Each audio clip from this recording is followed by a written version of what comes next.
Welcome viewers, in this video we will see the principle of operation of a DC motor. Subscribe the channel for more videos and notification. Soft copy of this material available in the drive. The link is given in the description box. Now we will go to the topic. So the DC motor is a device which convert electrical energy into mechanical energy. When the electrical energy is given, it will convert into mechanical energy. Mechanical energy means it is rotation. The motor will start rotate when the electrical energy is given. So what is the basic principle? When a current carrying conductor is placed in a magnetic field, it experiences a force, mechanical force, which tends to rotate the armature, where the direction is given by Fleming's left hand rule and the magnitude of force F equal to BIL Newton. Now we will see what is we need to see current carrying conductor placed in a magnetic field. We will see that what is current carrying conductor and what is the magnetic field. Then due to this it will experience a force that rotate the armature. What is meant by armature? The diagram available at that time we will see that. The direction is given by the Fleming's left hand rule and the magnitude is BIL, magnetic flux density, current and length of the conductor. These three parameters will decide the force. Now we will see Fleming's left hand rule. What is the Fleming's left hand rule? So it states that sketch out the thumb, middle finger and index finger of the left hand in such a way that they are right angle to each other. We need to stretch out the left hand, the thumb, middle and index finger so that it is right angle to each other. In this case, the middle finger indicates the direction of current. The index finger indicates the direction of magnetic field, so that the direction of force of the conductor is given by the thumb. Right? So these all are perpendicular to each other. Now the diagram available so that it is easy to understand. So this is the magnetic field indicated by forefinger. The current direction, current flow indicated by middle finger. Then rotation of the motion indicated by the thumb. All are perpendicular to each other. Now we will see how the current is flowing, how the magnetic field is created, then how the motion of the conductor, what is armature, how it will rotate. We will see the detailed diagram. So the diagram is available here. In a DC motor, that is DC machine, actually it is called a DC machine. The same machine can be used for motor or generator. Here we are going to use this machine as a motor. So in that there are majorly two parts available. One is stationary part and rotating part. So this is the rotating part called a armature. It's a rotating part. These are all the electromagnet, called a field winding. This is the stationary part. Field winding is the stationary part. Armature is the rotating part. So what is the principle of operation when a current carrying conductor placed in a magnetic field? So which one is current carrying conductor, which is magnetic field? So these are all magnetic field. So the magnetic field is created by the excitation. Excitation means the DC supply is given. When the DC supply is given, it becomes the electromagnet. The excitation may be given separately or self. There are two types available. Separately excited DC motor, self excited DC motor. That is the separate topic is available. So when the excitation is given, this coil, this is a field coil, field winding, it becomes the electromagnet. So this is the armature, rotating bar. Here the coils are available. The input to the motor is the electrical energy. So the electrical supply is given to this armature. So the current is start flowing through the armature conductors. Right. So excitation is given in the stationary field, that is the field winding. So it becomes electromagnet. The current is electrical energy, input to the motor, electrical energy is given to the armature. So the current is start flowing through the armature conductors. Now this current carrying conductor placed in the magnetic field, then it will start rotate. It will start rotate, that is given by the Fleming's left hand rule. The magnitude is BIV. Right. So this is the magnetic field, this one current carrying conductor. How this magnetic field created? By excitation. How the current is flowing? the current, the input to the motor is the electrical energy. So, when the supply is given, the current is flowing through this armature. So, this current carrying conductor placed in the magnetic field, it will experience a force. So, that when the supply is given, the armature will start rotate. So, that is given by the three parameters BIL, magnetic field intensity, current and length of the conductor. Now, we will see the description one by one. The field magnets are excited by the DC source and a magnetic field is produced. In the stationary part, field winding is given by the DC source, so it becomes a magnetic field, it produces a magnetic field. The armature winding is connected to a DC supply, there is a input to the motor, then the current is flowing through the conductor. So, now this become a current carrying conductor, this become a magnetic field. Now, we have current carrying conductor placed in a magnetic field, hence the conductors are experiencing a force.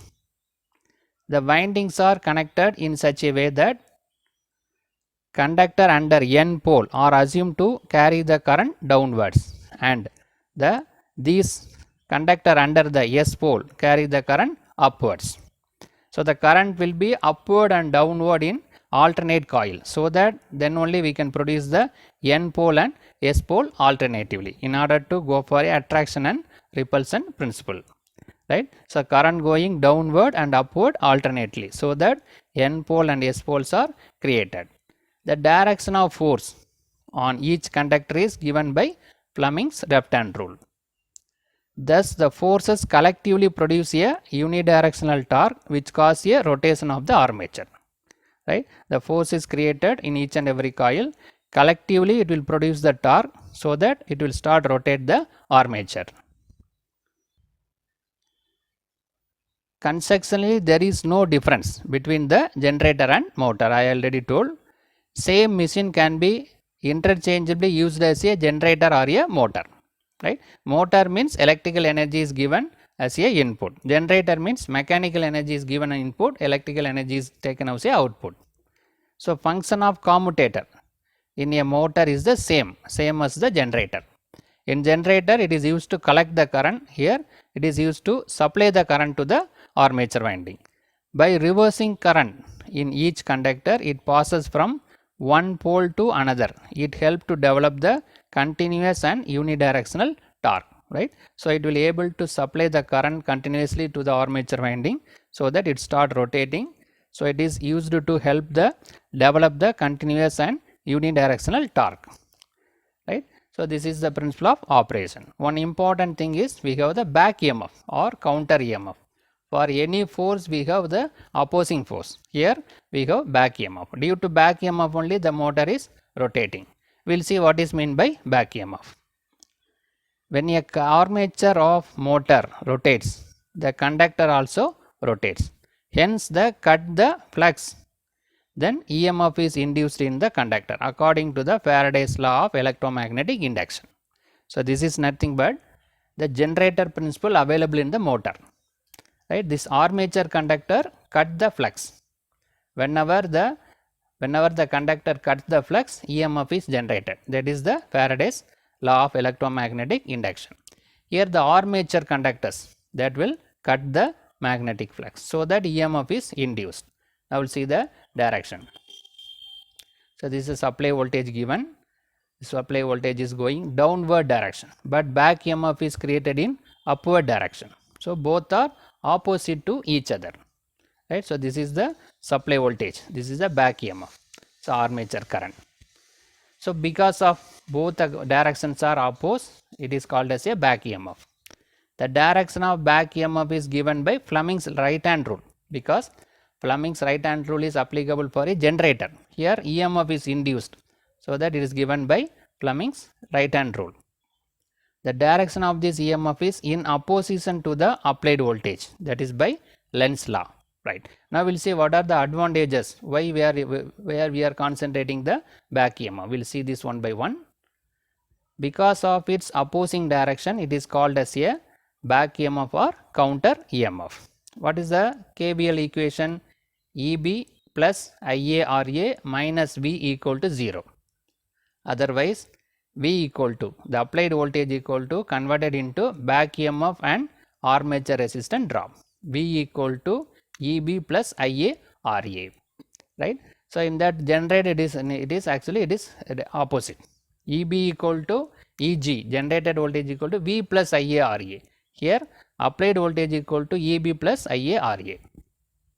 The voltage applied is converted into back EMF and remaining will be dropped across the armature resistance.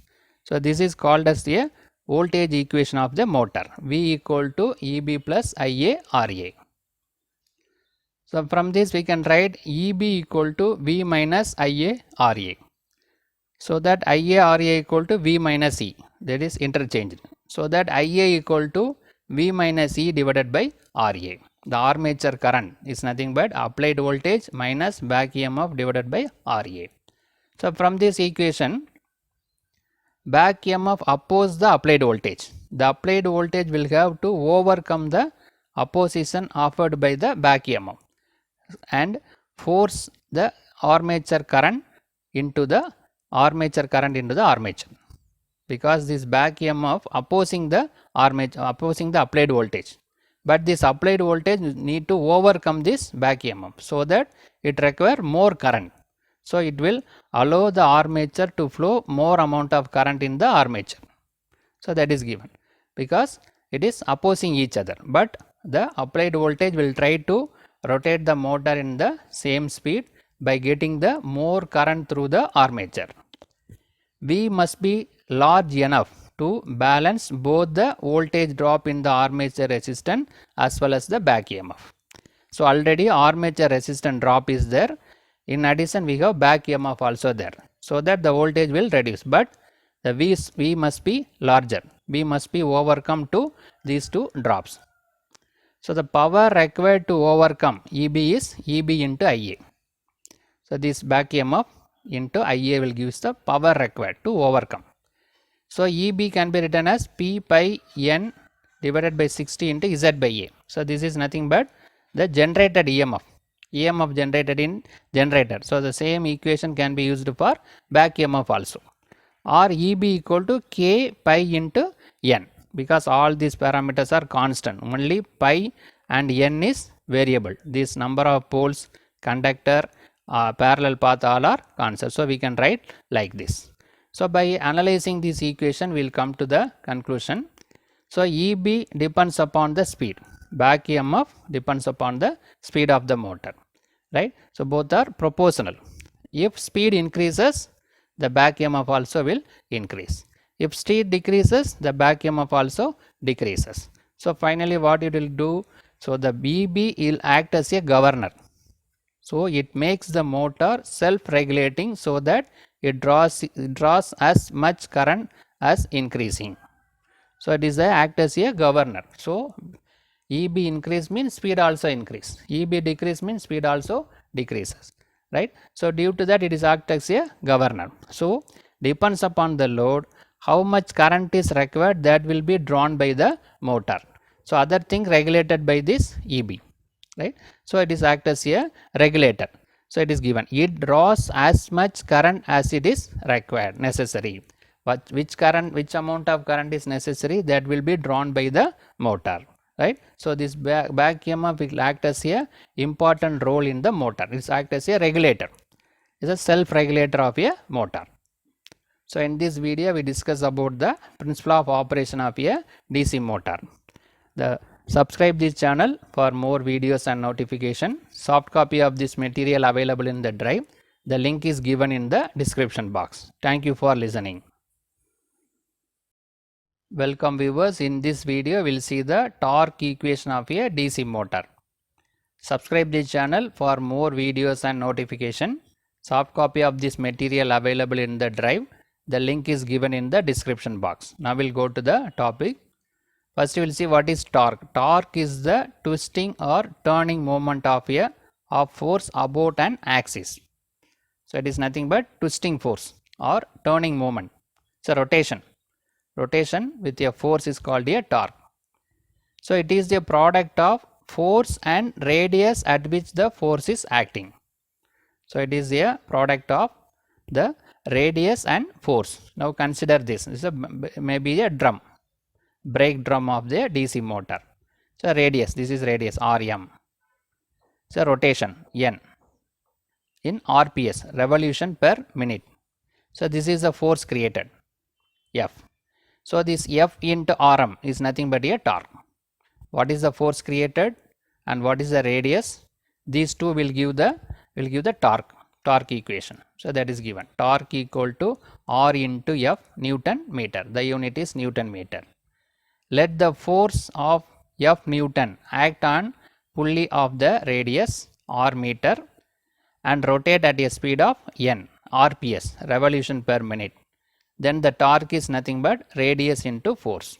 So the torque is nothing but a twisting or turning moment of the force about its axis. So it is nothing but a product of what is the force created and what is the radius of the drum. Now we'll see this work done by revolution, work done per revolution. So our aim is to find the general equation for a torque.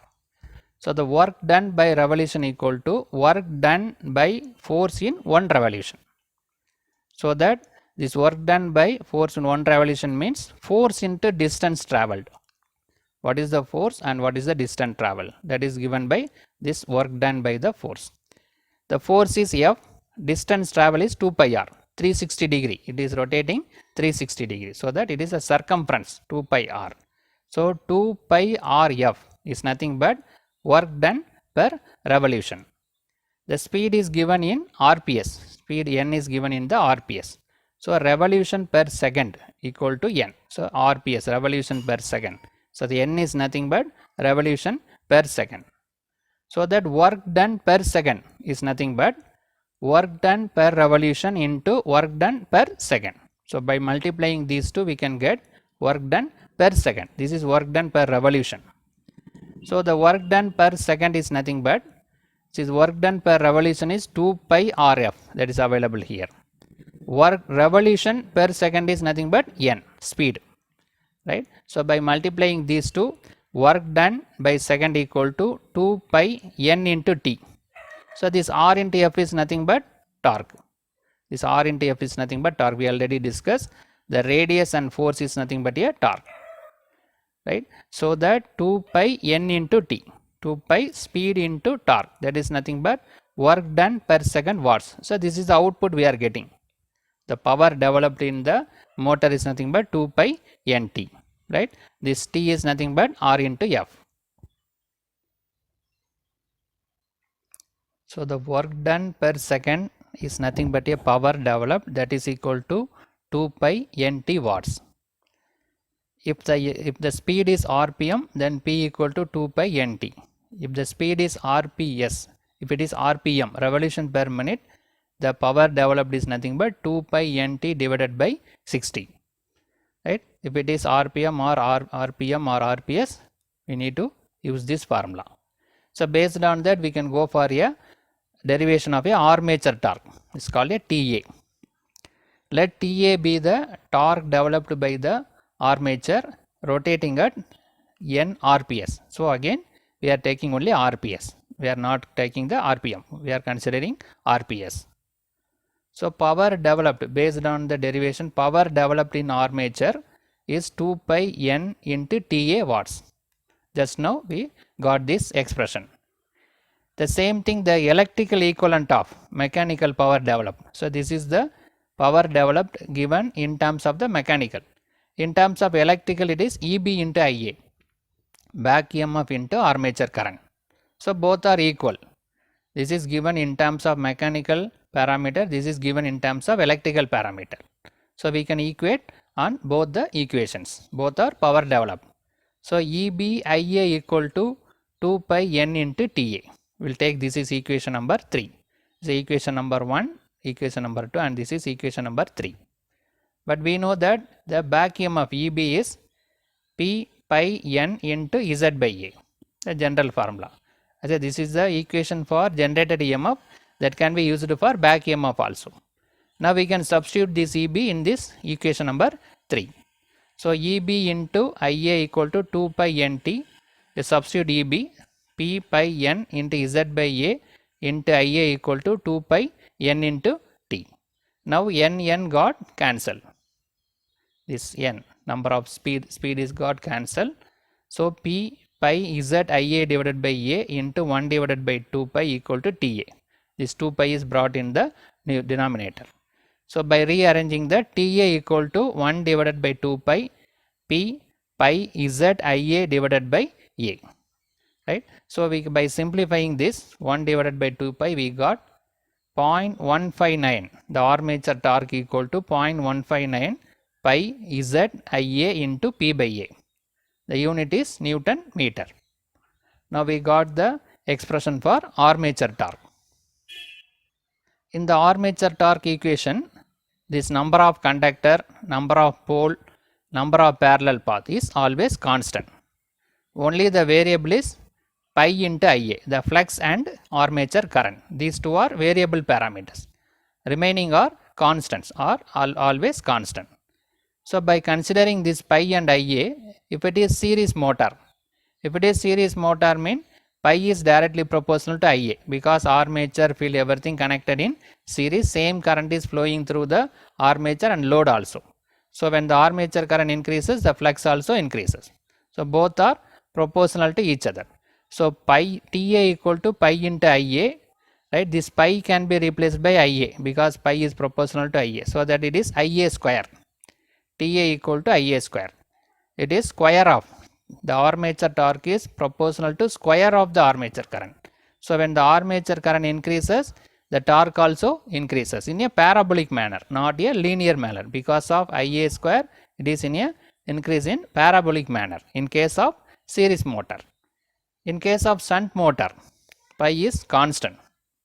This pi is constant, so the Ta is only proportional to Ia.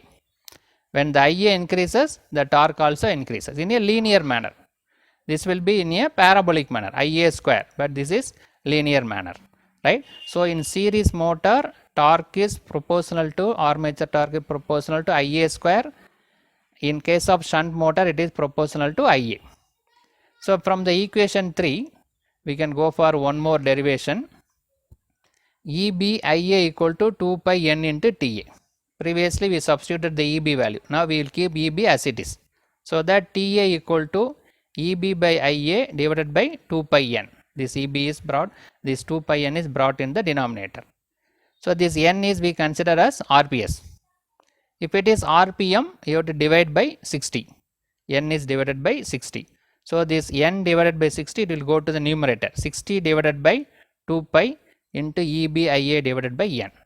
So by simplifying this 60 divided by 2 pi, we got 9.55 into EB Ia divided by n Newton meter. So this is also one more expression given in terms of the back EMF.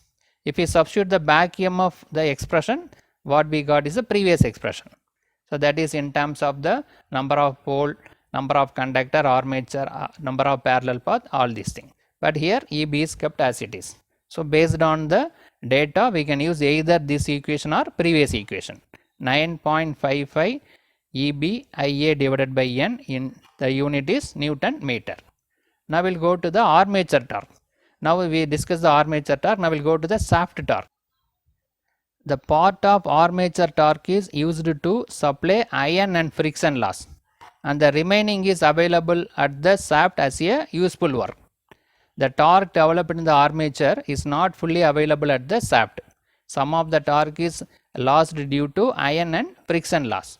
So the remaining will be available as a useful torque, that is called a shaft torque.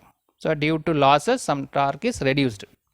The torque available at the shaft to do useful work is called a shaft torque, TSH. Now we'll find what is the expression for TSH. So the output of the motor at shaft equal to 2 pi n into TSH. N is RPS. Again we consider RPS. But the TSH equal to output of the motor divided by 2 pi n. From this we can write this. So shaft torque equal to output of the motor divided by 2 pi n.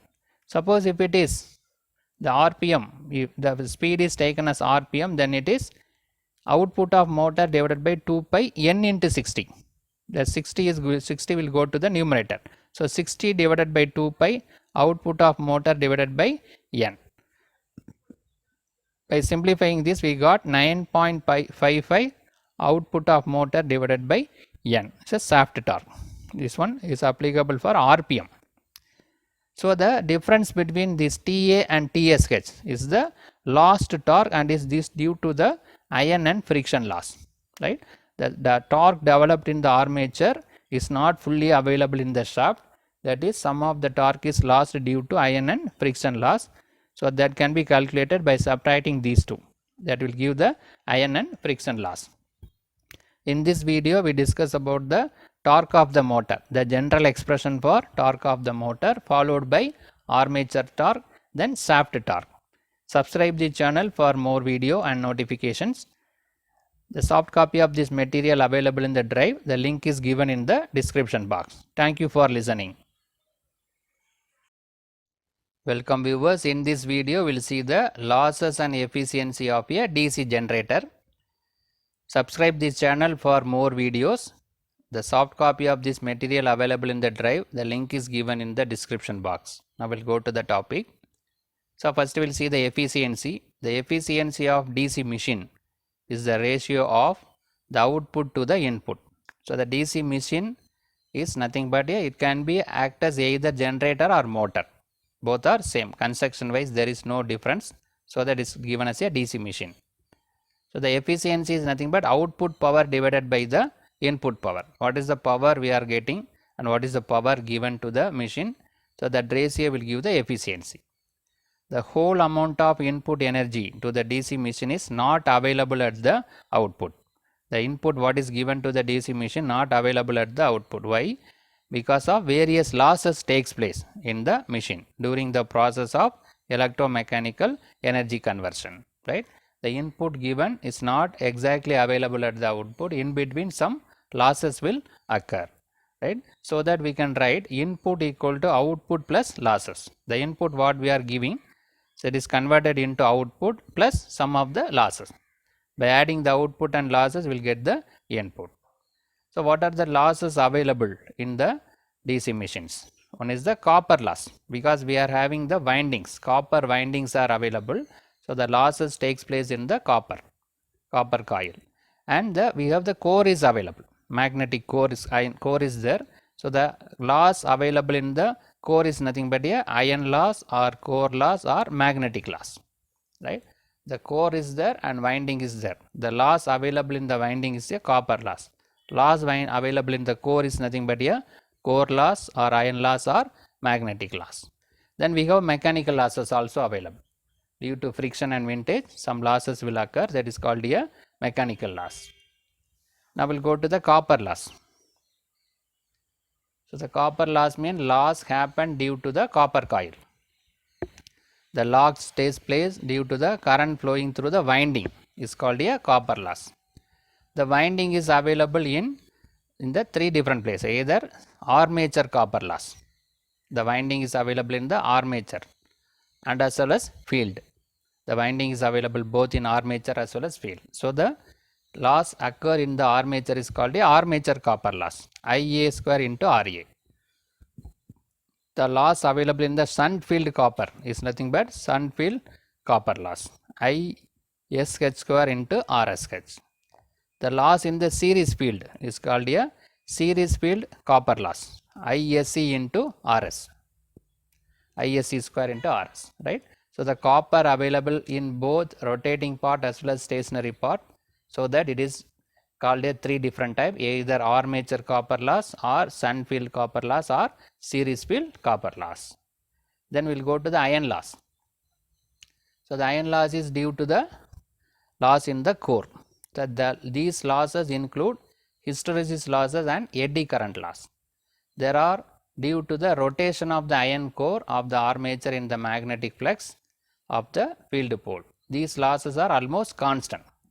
The previous losses, this copper loss, when the current increases, the losses also increases. If the armature current increases, the losses will increase. So this depends upon the current. So that it is a variable loss. The current increase means the loss will also increase. But this is the constant loss, almost constant. It will not change with respect to the current. Now we will see what is the hysteresis loss and eddy current loss. So hysteresis loss, this is due to the reversal of magnetization of the armature core. Every portion of rotating core passes under N pole and S pole alternatively, thereby attaining N and S polarity respectively. The core undergoes one complete cycle of magnetic reversal after passing under one pair of pole.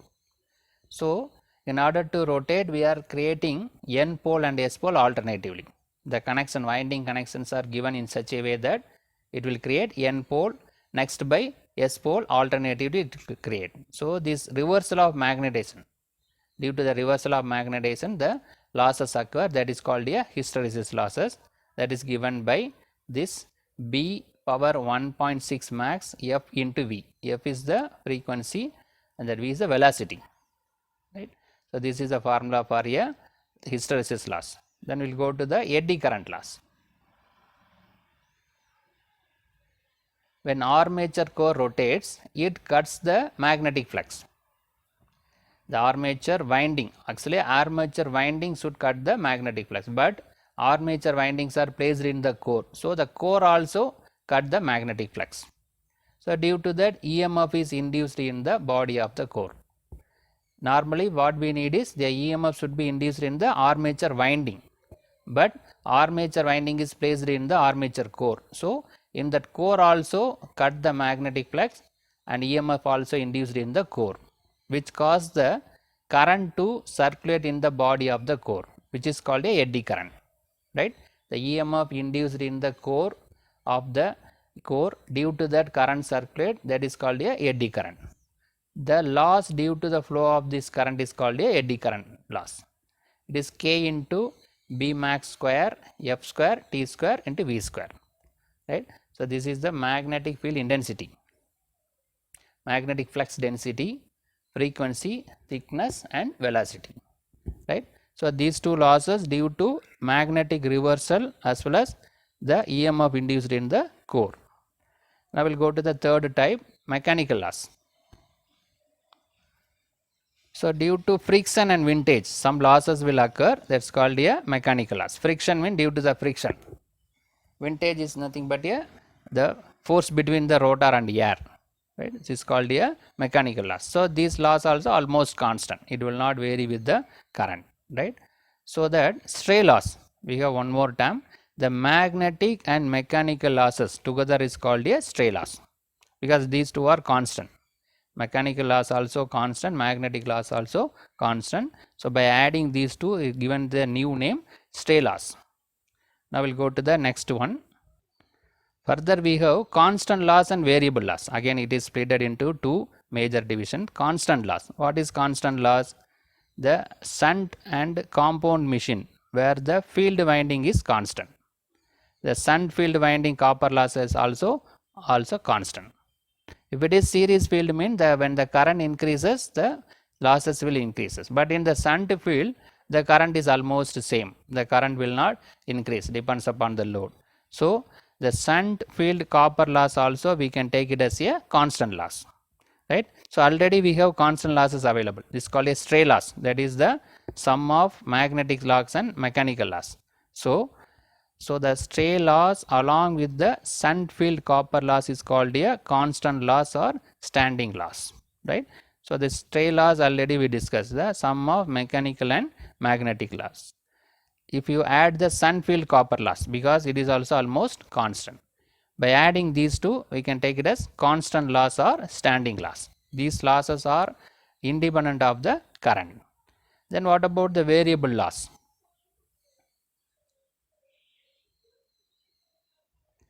As the load increases, the armature current also increases, varies.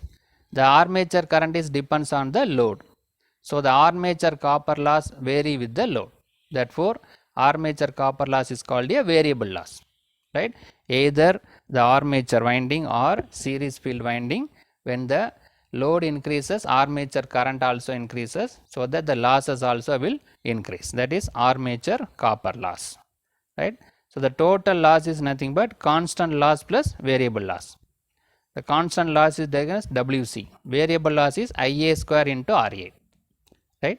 The loss due to the armature winding. Sum of these two is the total loss, WC plus IA square into RA. So, in this video we discuss about the efficiency. In that efficiency, losses is the very important thing. The losses also we discuss majorly three types: copper loss, iron loss and mechanical loss, right. Again further we classified into constant loss and variable loss, right. Subscribe this channel for more videos. The link is available in the description box for other videos and the course material. Thank you.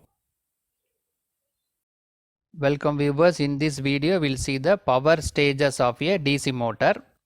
Subscribe the channel for more videos and notification.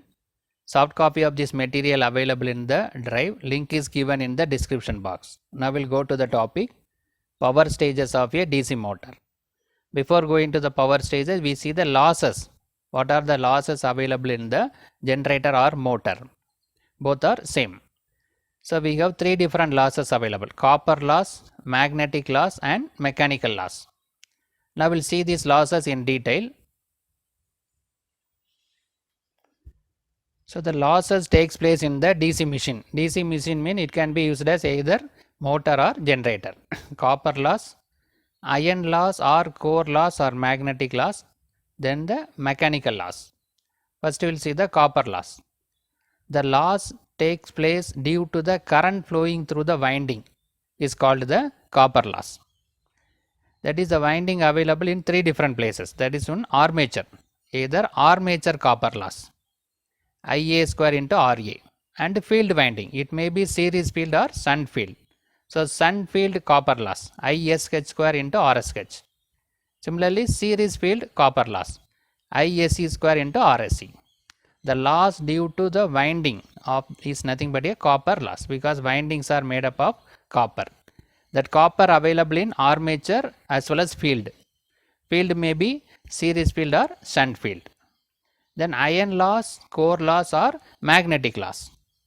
The losses include the hysteresis loss and eddy current loss. These losses are due to the rotation of iron core, because due to that it is called a iron loss or core loss. Iron core of the armature in the magnetic flux of the field poles. These losses are almost constant. Now we will see what is eddy current loss and what is hysteresis loss.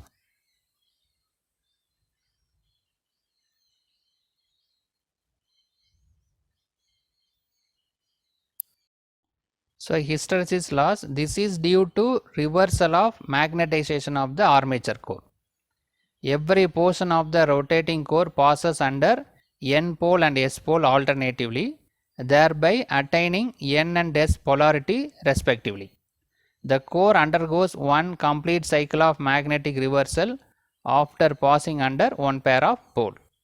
So this loss due to the reversal, N pole and S pole is alternatively we are making the arrangement to, in order to get the attraction and repulsion, then N pole and S poles are alternatively produced.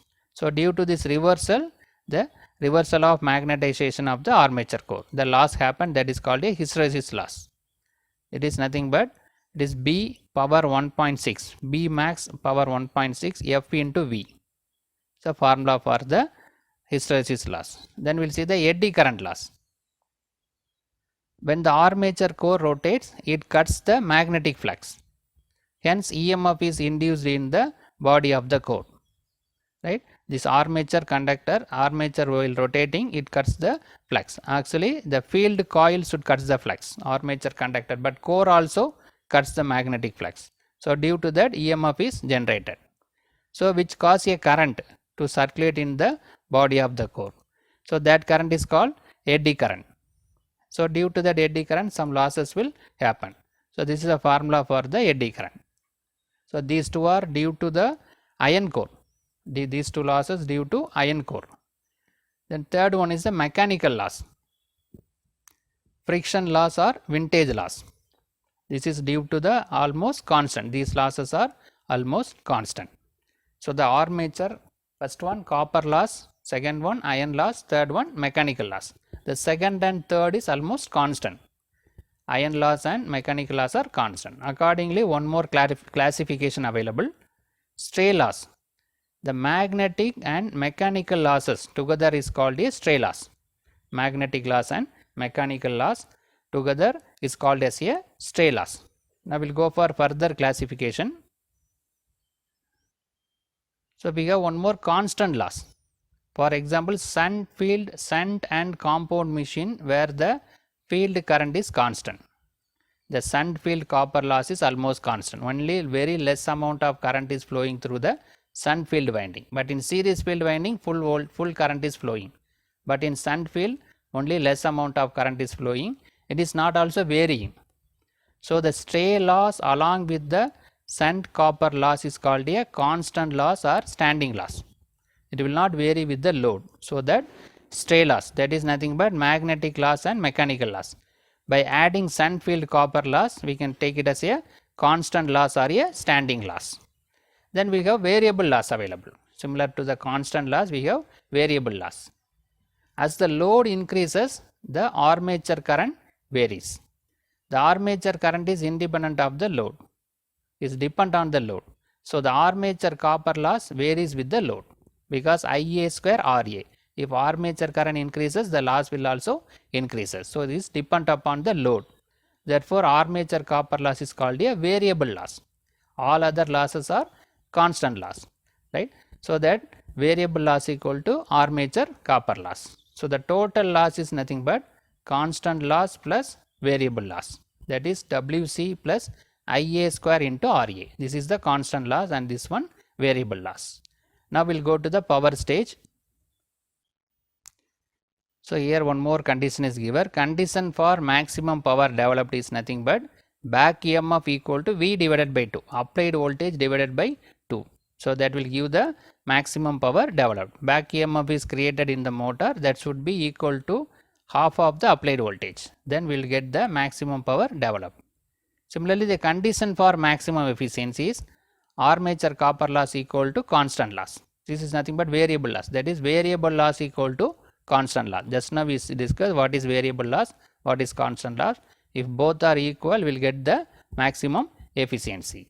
Now we will go to the power stages. So the input to the motor is nothing but a electrical energy. Motor input is nothing but V into IL. Voltage is applied to the motor. Motor means the electrical energy is converted into mechanical energy. So the input to the motor is the applied voltage V into IL. Power is V into IL. So immediately there is a armature copper loss will happen. The copper loss. With this applied voltage, some amount will be lost due to copper. Remaining will be power developed in the armature, EB into Ia. Right? Some part will be lost due to copper loss. The remaining will be available in the power developed in the armature. So then the motor will start rotate. Right? When it is rotate, the rotational losses will happen. It's called a mechanical loss. The remaining is available as a motor output. So the electrical energy is given. So the field is, the current is flowing through the field winding and armature winding. So some copper loss will happen and power is developed in the armature, so that it start rotates. Once rotated, the rotational losses will happen. Remaining will be available as a motor output. Motor output is nothing but rotation. So based on that, we have three different efficiencies available. Electrical efficiency, nothing but EBIA, output divided by input. EBIA divided by V into IL. This is the applied voltage. This is the power developed in the armature. EBIA divided by V into IL. Then mechanical efficiency is nothing but motor output divided by EB into Ia. This is the power developed in the armature. This is what is the motor output we are getting. So the overall efficiency is nothing but motor output divided by motor input. Motor input is V into IL. So these are all three different efficiencies available. Now we'll see the diagram so that you are able to understand. So the output divided by input, EBIA divided by V into IL is nothing but electrical energy, electrical efficiency. Motor output divided by this power developed, EB into Ia, that is called a mechanical efficiency. So the motor output divided by motor input is nothing but the overall efficiency. So in this video we discuss about the power stages of a DC motor. Along with that we discuss about the losses. What are the losses available? Primarily there are three losses: copper loss, iron loss and mechanical loss.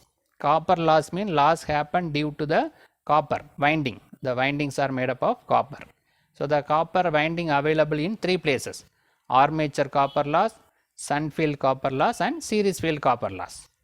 Then second one is the iron loss due to the iron core. There is two losses available: hysteresis loss and eddy current loss. Then the last one is the mechanical loss. Due to friction and windage, some losses will happen. Then again we have stray loss. Mechanical and magnetic loss together is called a stray loss. With that, if you add the shunt field copper loss, the shunt field copper loss is independent of the load. If you add that, that is called a constant loss. Then variable loss is nothing but armature copper loss. The armature copper loss will vary according to the load increases. If the load increases, armature current will increase, so armature copper loss also increases, so that it is called a variable loss. So total loss is nothing but constant loss plus variable loss. Same thing can be used for the condition for maximum efficiency is constant loss equal to variable loss. So based on that we can see the power stages. What are the stages the losses will happen, and also we can see the efficiencies: electrical efficiency, mechanical efficiency and the overall efficiency. Subscribe the channel for more videos and notification. Soft copy of this material available in the drive. Link is given in the description box. Thank you for listening. Welcome viewers. In this video we will see the solved problem based on the torque equation of the DC motor. This is part 1. Subscribe the channel for more videos and notification. Soft copy of this material available in the drive.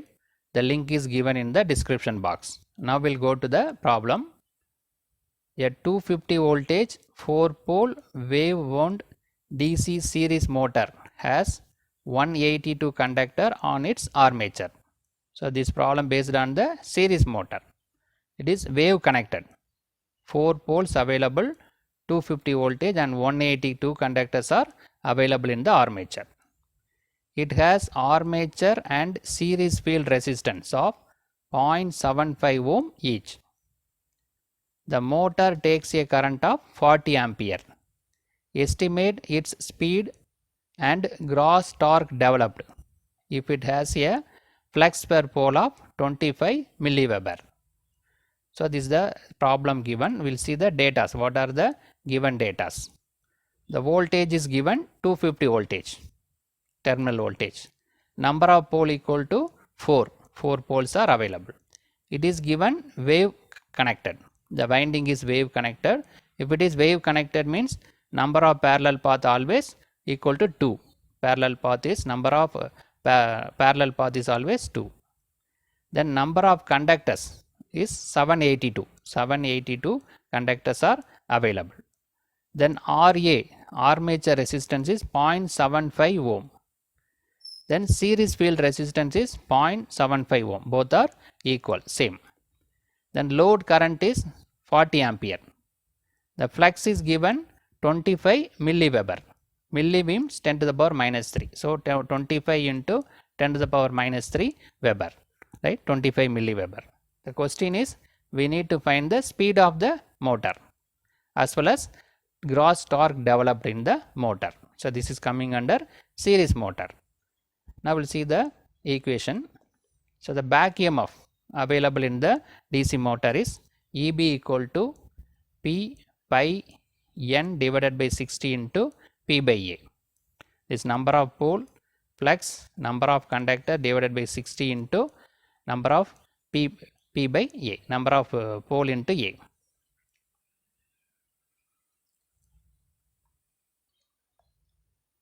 So the back EMF is nothing but Z, not a P. Number of conductor flux into speed divided by 60 into number of pole divided by number of parallel path. By rearranging this, we can able to find the expression for speed. That is nothing but this 60 into A is multiplied in the numerator. Z pi and p is multiplied in the denominator of the left hand side.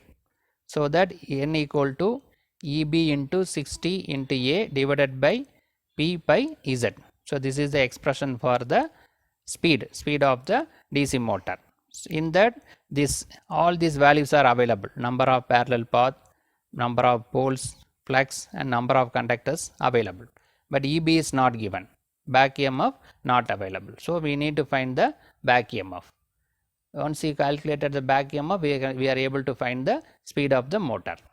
So the back EMF of series motor is nothing but EB equal to V minus IA into RA plus RSC. In series motor, armature and field are connected in series, so that we can take it as a RA plus RSC, both are added together, right. So V minus IA of RA plus RSC, and the load current is given as 40 ampere. Because of series motor, armature current, series field current, load current all are equal. The same current is flowing through the armature, field as well as the load. So that we can take IA equal to ISC equal to IL equal to 40 ampere. Now we can calculate this EB. EB, back EMF EB equal to V minus IA into RA plus RSC. The applied voltage is 250 minus IA is 40 ampere. The RA and RSC is here, both are equal, 0.75 ohm. So by simplifying this expression, what we got? 190 voltage. The back EMF equal to 190 voltage. So with this back EMF, we are able to find the speed of the motor by using this equation. We already rewrite the equation. So based on that we can go. So the back EMF E is 190 into 60. Number of parallel path equal to 2 because of wave connected. The number of pole equal to 4. The flux is given 25 milliweber. So 25 into 10 to the power minus 3. The number of conductors 782, not 182 is 782. So by simplifying this, what we got? 291.56 RPM. The speed of the DC motor is 291.56 RPM. Now speed is calculated. Now we'll go to the armature torque. That is a gross torque developed in the DC motor. So the formula for gross torque is, or armature torque, equal to 0.159 into pi ZIA into P by A. That is a constant 0.159 into flux, number of conductors, armature current into number of pole divided by number of parallel path. So that is equal to 0.159 into the flux is given 25 milliweber, 25 into 10 to the power minus 3 into number of conductor is 782. Then the armature current is 40 ampere. Armature current, series field current and load current all are equal. Then number of pole equal to 4 divided by number of the parallel path equal to 2. So by simplifying this, what we got? 248.678 Newton meter. The unit for the torque is Newton meter. So from the given data, we calculated the torque also. So in this problem, this based on the DC series motor. Based on the given data, we calculated the speed of the motor as well as gross torque developed in the motor. Subscribe the channel for more video and notification. Soft copy of this material available in the drive. The link is given in the description box. Thank you for listening. Welcome viewers. In this video, we will see the solved problem based on the torque equation of a DC motor. So part 2. Subscribe the channel for more videos and notification. Soft copy of this material available in the drive. The link is given in the description box. Now we'll go to the problem. Determine developed torque and shaft torque of 220 voltage 4 pole series motor with 800 conductors. Wave connected, supplying a load of 8.2 kilowatt by taking 45 ampere from the mains. So this is coming under the series motor and the connected is a wave connected. The power is given, output power. The flux per pole is 25 milliweber and the armature resistance is 0.6 ohm. Now we will analyze the given data. So what are the data given? We will analyze. So the voltage is given, terminal voltage 220 voltage, number of pole equal to 4, number of conductors 800, then power is given 8.2 kilowatt. Kilowatt means 10 to the power 3. Kilo mean we need to multiply with 10 to the power 3. So 8.2 into 10 to the power 3 watts. Then the load current is given as 45 ampere. Then flux is 25 milliweber. Milli means 10 to the power minus 3. So 25 into 10 to the power minus 3 Weber. Then Ra plus Rsc, right? The armature resistance, because both are it is series generator. So together it is given 0.6 ohm and is wave connected, so that the number of parallel path equal to 2. Because of wave connected, the number of parallel path equal to 2.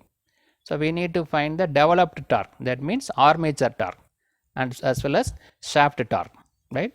The torque developed in the armature is called armature torque. After some losses, the remaining will be available in the shaft, that is called a shaft torque.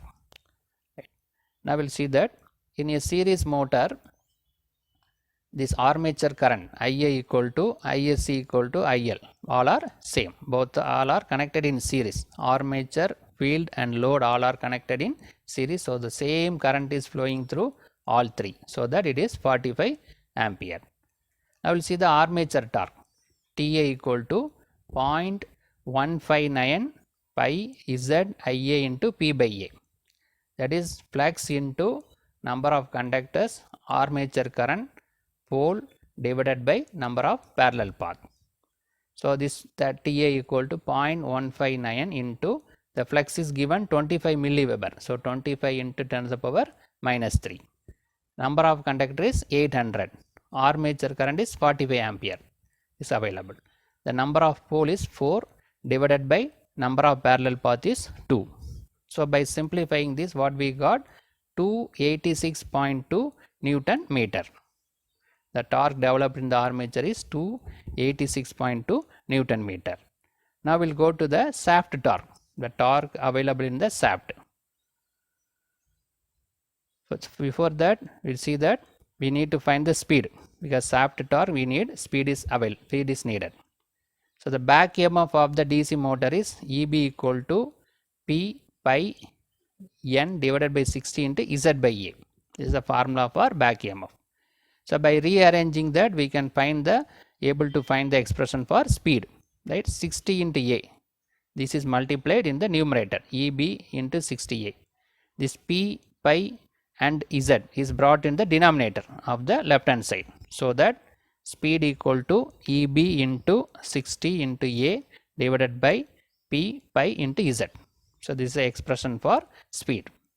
Here the number of parallel path, number of conductor, flux, pole, all data are available, but back EMF is not given in the problem.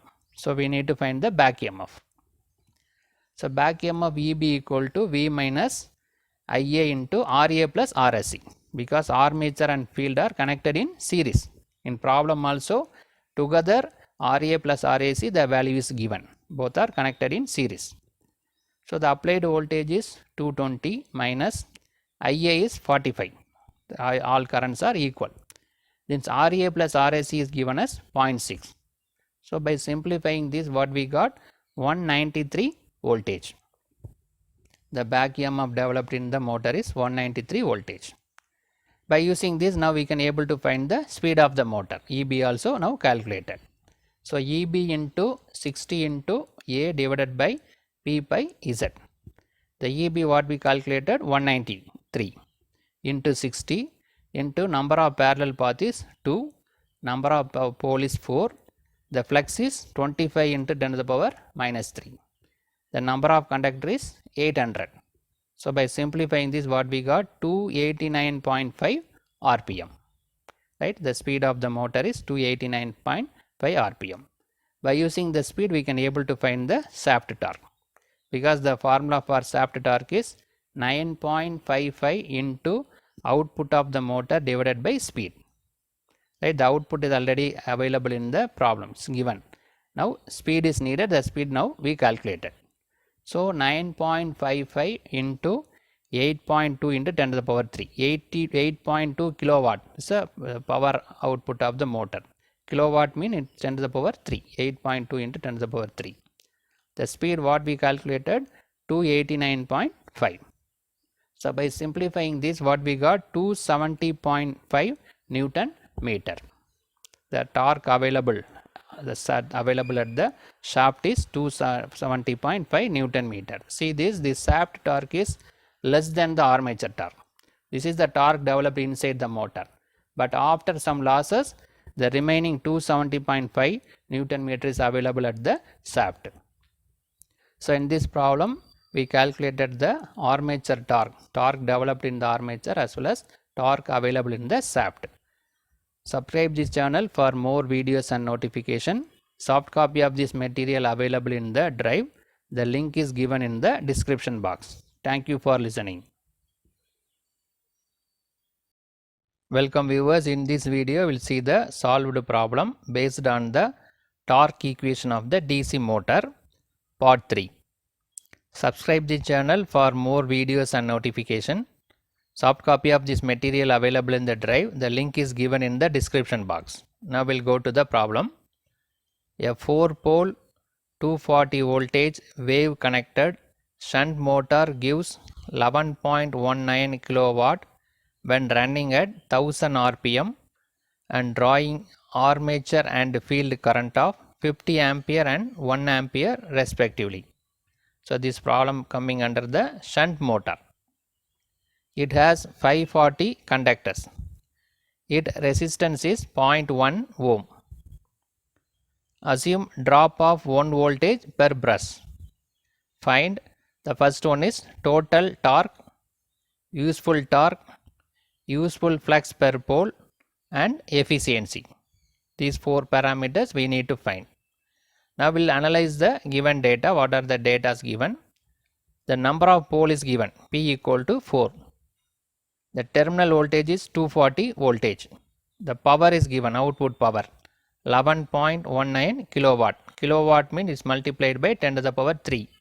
11.19 into 10 to the power 3 watts. The speed is 1000 rpm. Armature current is 50 ampere. Shunt field current is 1 ampere. And number of conductor is 540. The resistance of the armature RA is 0.1 ohm. IL equal to IA plus ISH. Because of shunt motor, the armature, field coil and load are connected in parallel. So that the load current is nothing but armature, sum of armature current and shunt field current. 50 plus 1, 51 ampere. Voltage drop per brush is given as 1 voltage. There are 2 brushes available. So the total brush drop equal to 2 voltage. Now we'll go to the total torque or armature torque. The first one we need to find the total torque or armature torque. Torque developed in the armature is called a total torque. The formula is TA equal to 9.55 EB/IA divided by N. Back EMF into armature current divided by the speed of the motor. Here IA value is already available, speed is available, but EB value not given. So we need to find the EB value, back EMF. Back EMF equal to V minus IARA minus brush drop. It's a basic equation of the motor. So V is given as 240 voltage, then IA is 50 ampere, RA is 0.1 minus brush drop is 2 voltage. So by simplifying this, we got 233 voltage. Back EMF is 233 voltage. Now using this back EMF, we can able to find the armature torque. 9.55 into EB into IA divided by N. So that is equal to 9.55 into the back EMF is 233 into armature current is 50 ampere divided by speed is 1000 rpm. So by simplifying this, what we got 111.24 Newton meter. The unit for the torque is Newton meter, 111.24 Newton meter. Now we'll see the useful torque or the shaft torque. The torque developed in the armature some losses will be there. The remaining will be available as a useful torque or a shaft torque, after some losses.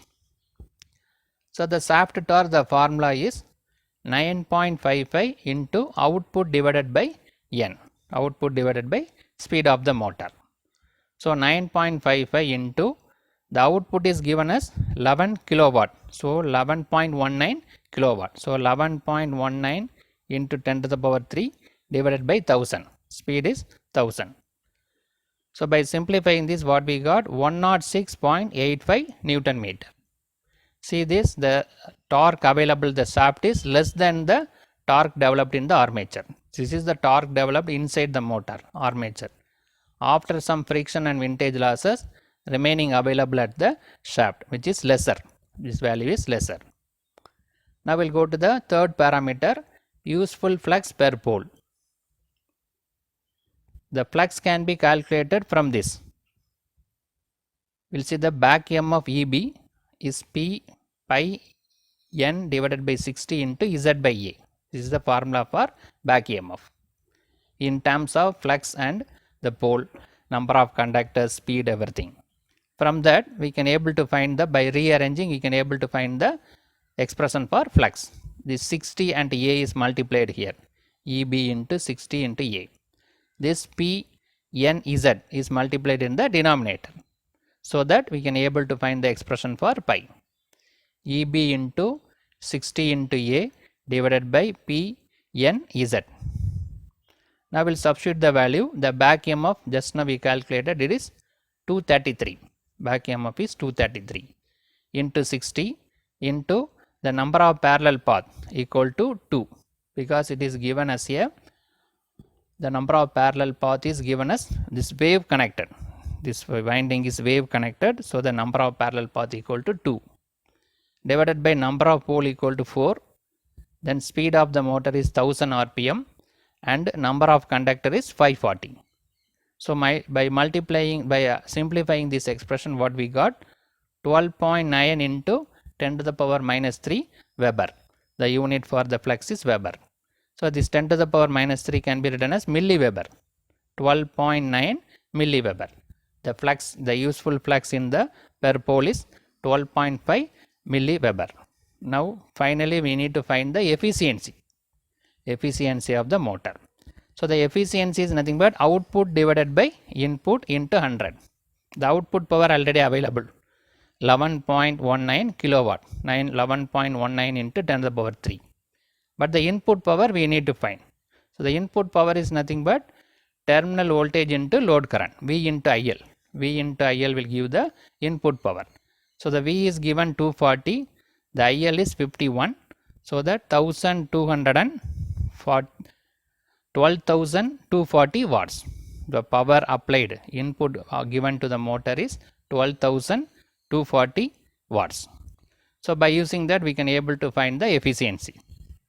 Output divided by input. Output is into 100. Output is 11.19 kilowatt. 11.19 into 10 to the power 3 divided by the input power. Just now we calculated 12,240 watts into 100. So by multiplying this, what we got? 91.42 percentage. Right? The efficiency of the motor is 91.42 percentage. So this problem is based on the shunt motor. Based on the given data, we calculated the torque developed in the armature. It's called a total torque. After some losses, the torque available in the shaft is called a useful torque. That also we calculated. Then useful flux per pole. Then finally we calculated the efficiency of the shunt motor. Subscribe the channel for more videos and notification. Soft copy of this material available in the drive. The link is given in the description box. Thank you for listening. Welcome viewers. In this video we will see the solved problem based on the torque equation of the DC motor. This is part 4. Subscribe the channel for more videos and notification. Soft copy of this material available in the drive. The link is given in the description box. Now we'll go to the problem. A 4-pole 250 voltage DC shunt motor has a lap connected armature with 960 conductors. Flux per pole is 2 into 10 to the power minus 2 Weber. So this problem based on the shunt motor. The winding is connected as lap connected. Calculate the armature torque TA and shaft torque TSH. We need to find the armature torque and shaft torque when current taken by the motor is 30 ampere. The armature resistance 0.12 ohm, field resistance, shunt field resistance 125 ohm. The rotational losses is 825 watts. So now we'll analyze what are the data available, what are the data given. The number of pole is given as 4 pole. The voltage is 250 voltage. The number of conductor Z is 960. The flux per pole is 2 into 10 to the power minus 2 Weber. The load current is 30 ampere. Armature resistance 0.12 ohm. Shunt field resistance 125 ohm. Rotational loss is 825 watts. We need to find the armature torque and shaft torque. It is lap connected, so the number of parallel path is equal to number of pole. Number of pole is 4, so that number of parallel path equal to P, that is equal to 4 because of lap connected. First we will find the armature torque. Armature torque is nothing but torque developed inside the motor. Useful, that is a total torque. For a shunt motor, Ia equal to IL minus ISH. That is IL equal to Ia plus ISH. From that, Ia equal to IL minus ISH. Right? This IL is already given 30 ampere. So this ISH is nothing but V divided by RSH. Because the field is connected in a shunt field, so that we can use the voltage. Load voltage can be used for finding the ISH, shunt field current. V by RSH, all are connected in parallel, field winding, armature and load. So that same voltage is available across load as well as armature and field. So that V divided by RSH. So 250 divided by 125. So 30 minus 250 minus divided by 125, that is 28 ampere. So now we calculated the armature current, because here armature current is needed.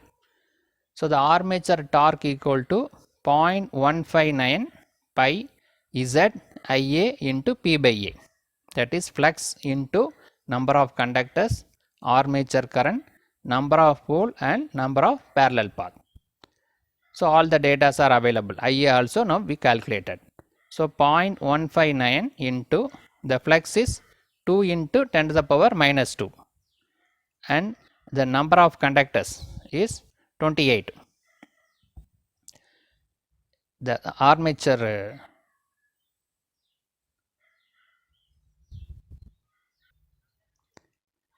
the flux is 2 into 10 to the power minus 2. The number of conductors is 960. This number of conductors given as 960 into armature current is 28 ampere. Just now we calculated.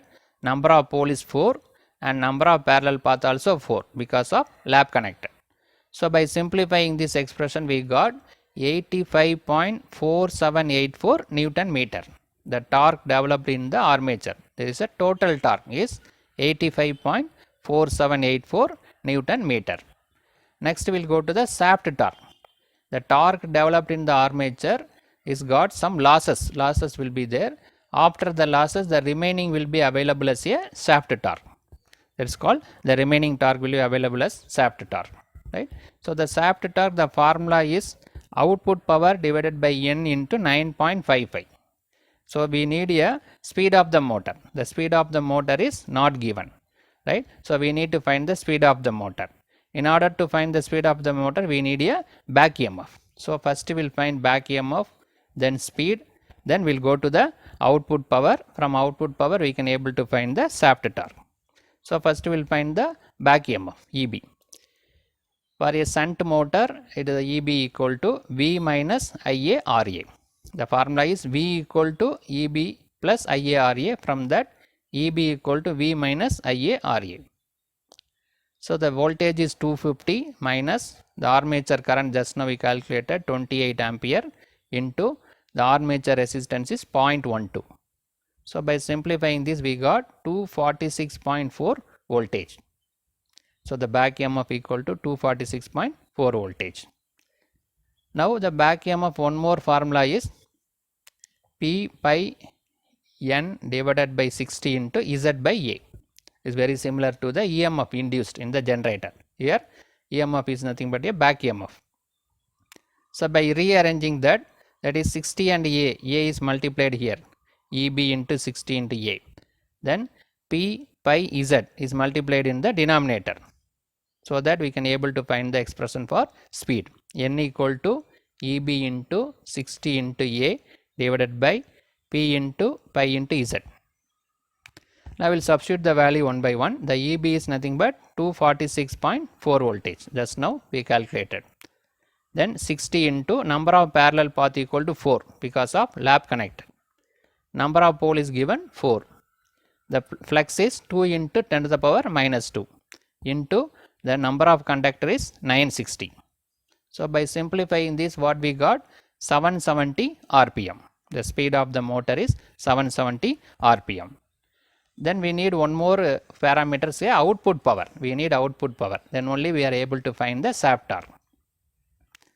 So EB plus IA is equal to output power plus rotational losses. This input equal to output plus losses. That is a basic formula. The input given is converted into output power and some losses will be there. So by adding output power and losses, we can able to find the input power. So output power, so we can rearrange this. So output power equal to EBIA minus rotational losses. From input, if we subtract the rotational losses, we can able to find the output power. So this input power is available. EB is 246.4 voltage. Just now we calculated. Into IA is 26 ampere. And rotational losses is given in the problem, 825 watts. So by simplifying this, we got 6074.2 watts. The output power equal to 6074.2 watts, right? So from input power, by subtracting the losses, we are able to find the output power. Now we got the value of output power and speed. So the shaft torque is nothing but TSH equal to 9.55 into output power divided by N. Now we calculated the output power and N also calculated, speed also calculated. So 9.55 into 6074.2, just is where calculated, divided by the speed 770 RPM, that also we calculated. So by simplifying this, we got 75.34 Newton meter. So the torque available at the shaft is 75.34 Newton meter. The unit is Newton meter, right? So we calculated the shaft torque. So the armature torque, what we calculated is 85.4784, right? So this the armature torque, which is the torque available output is lesser, 85.85, around 85 Newton meter is torque developed in the armature, but only 75 is available at the output in the shaft end. So the remaining will be is nothing but the losses due to friction and windage losses. So in this problem, we calculated the shaft torque as well as armature torque. Subscribe the channel for more videos and notification. Soft copy of this material available in the drive. The link is given in the description box. Thank you for listening. Welcome viewers. In this video, we will see the solved problem based on the efficiency of the DC motor. Subscribe the channel for more videos and notification. Soft copy of this material available in the drive. The link is given in the description box. Now we'll go to the problem. A 2-pole DC shunt motor operating from 200 voltage supply takes a full load current of 35 ampere and the no load current being 2 ampere. So this problem based on the shunt motor. The voltage is given and no load and full load current also given. The RF, the shunt field resistance is 500 ohm, then armature resistance is 0.6 ohm. Calculate the efficiency of the motor on full load. Take the brush drop as being equal to 1.5 voltage per brush. Now we'll analyze the data. So what are the data available? The number of pole is given as 2 poles. P equal to 2. The voltage is 200 voltage. IL2, IL2 is nothing but load current, that is a full load current, 35 ampere. IL1 is the no load voltage, no load current, 2 ampere. RA equal to 0.6 ohm, armature resistance. Field resistance equal to 500 ohm. The brush drop is given 1.5 voltage per brush. Totally there are 2 brushes available, so 1.5 into 2, 3 voltage. We need to find the efficiency of the motor.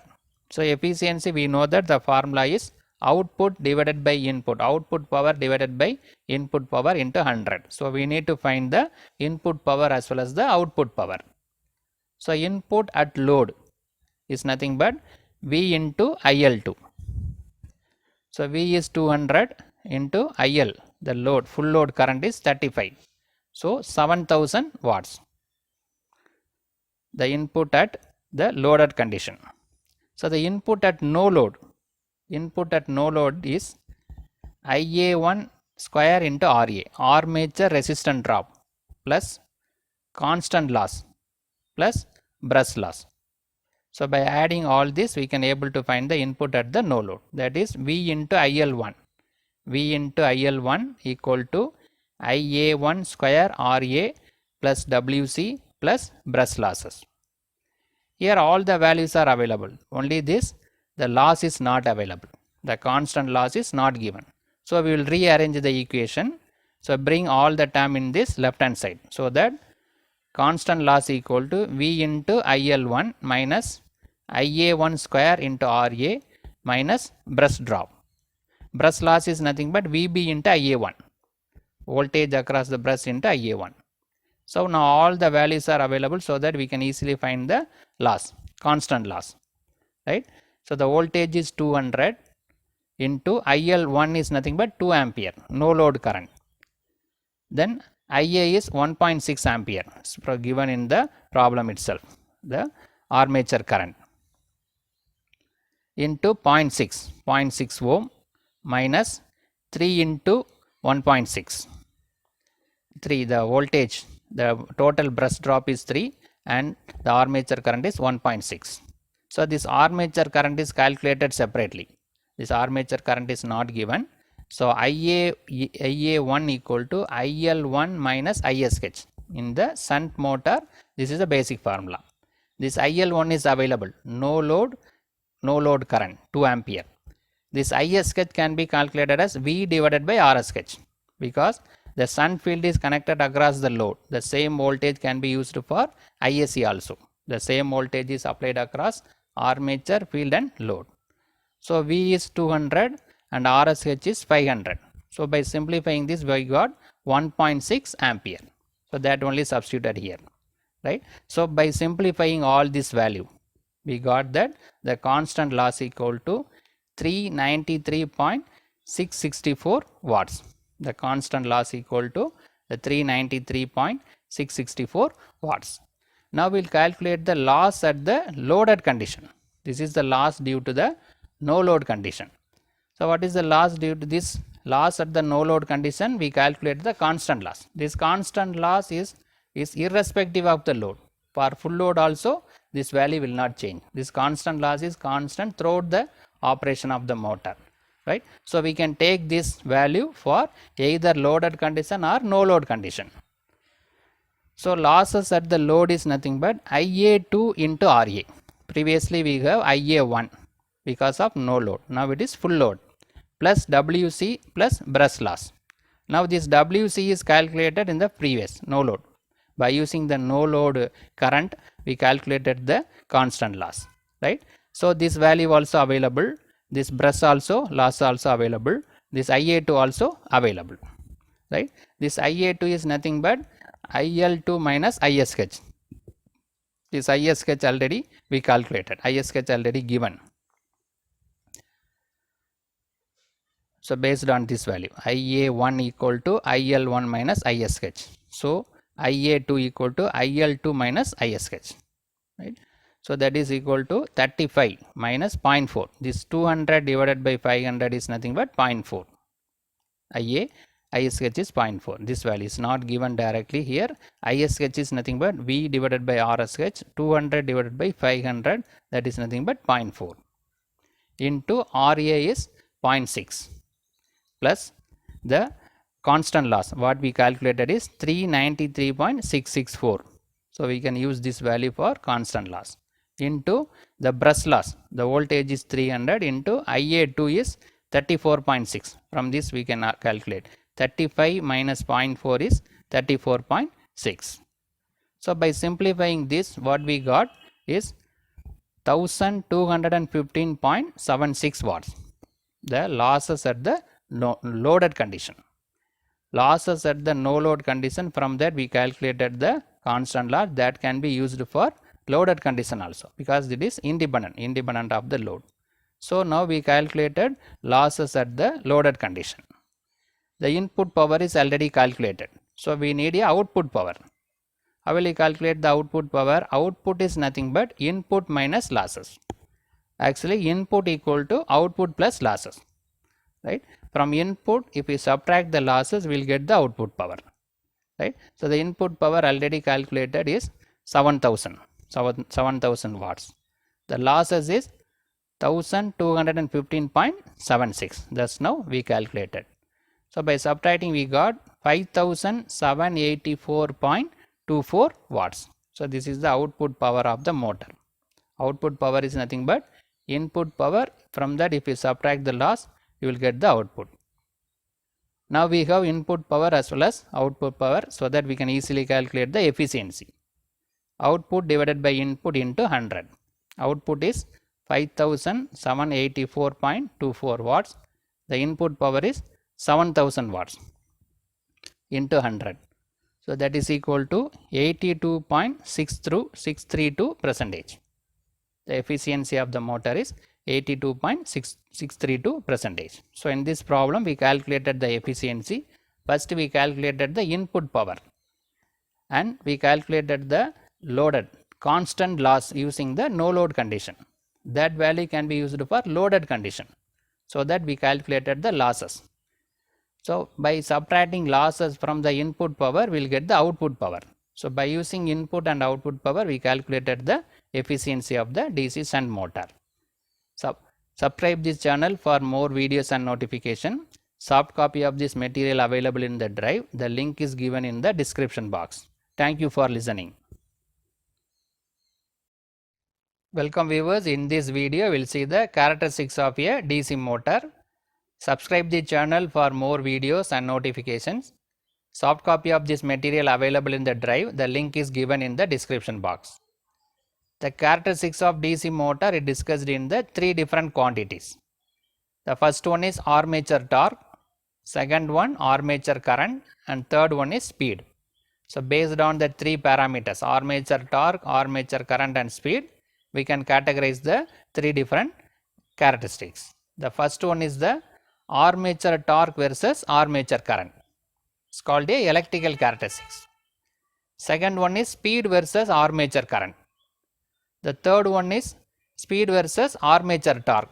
That is called a mechanical characteristics. These three characteristics are given by the two different equations, two different relations. TA is directly proportional to pi into Ia.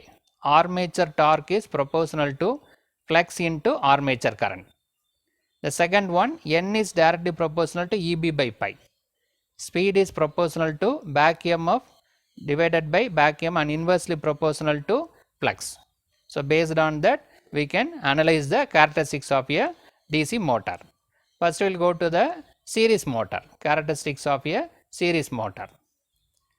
So the first characteristics is armature torque versus armature current, TA versus Ia. So we know that TA is directly proportional to pi into Ia. That is the basic relation. But in case of the series motor, pi is directly proportional to Ia. There are two cases available, before saturation and after saturation. First we will see the before saturation. Before saturation, normal case. The pi is also directly proportional to Ia, because in series motor, field coil, armature, load all are connected in series. Same current is flowing through the field also. so that pi is directly proportional to Ia. So that T equal to TA equal to pi into Ia. So the pi is replaced by Ia into Ia. So Ia square. So TA is directly proportional to Ia square. So the torque is directly proportional to square of the armature current.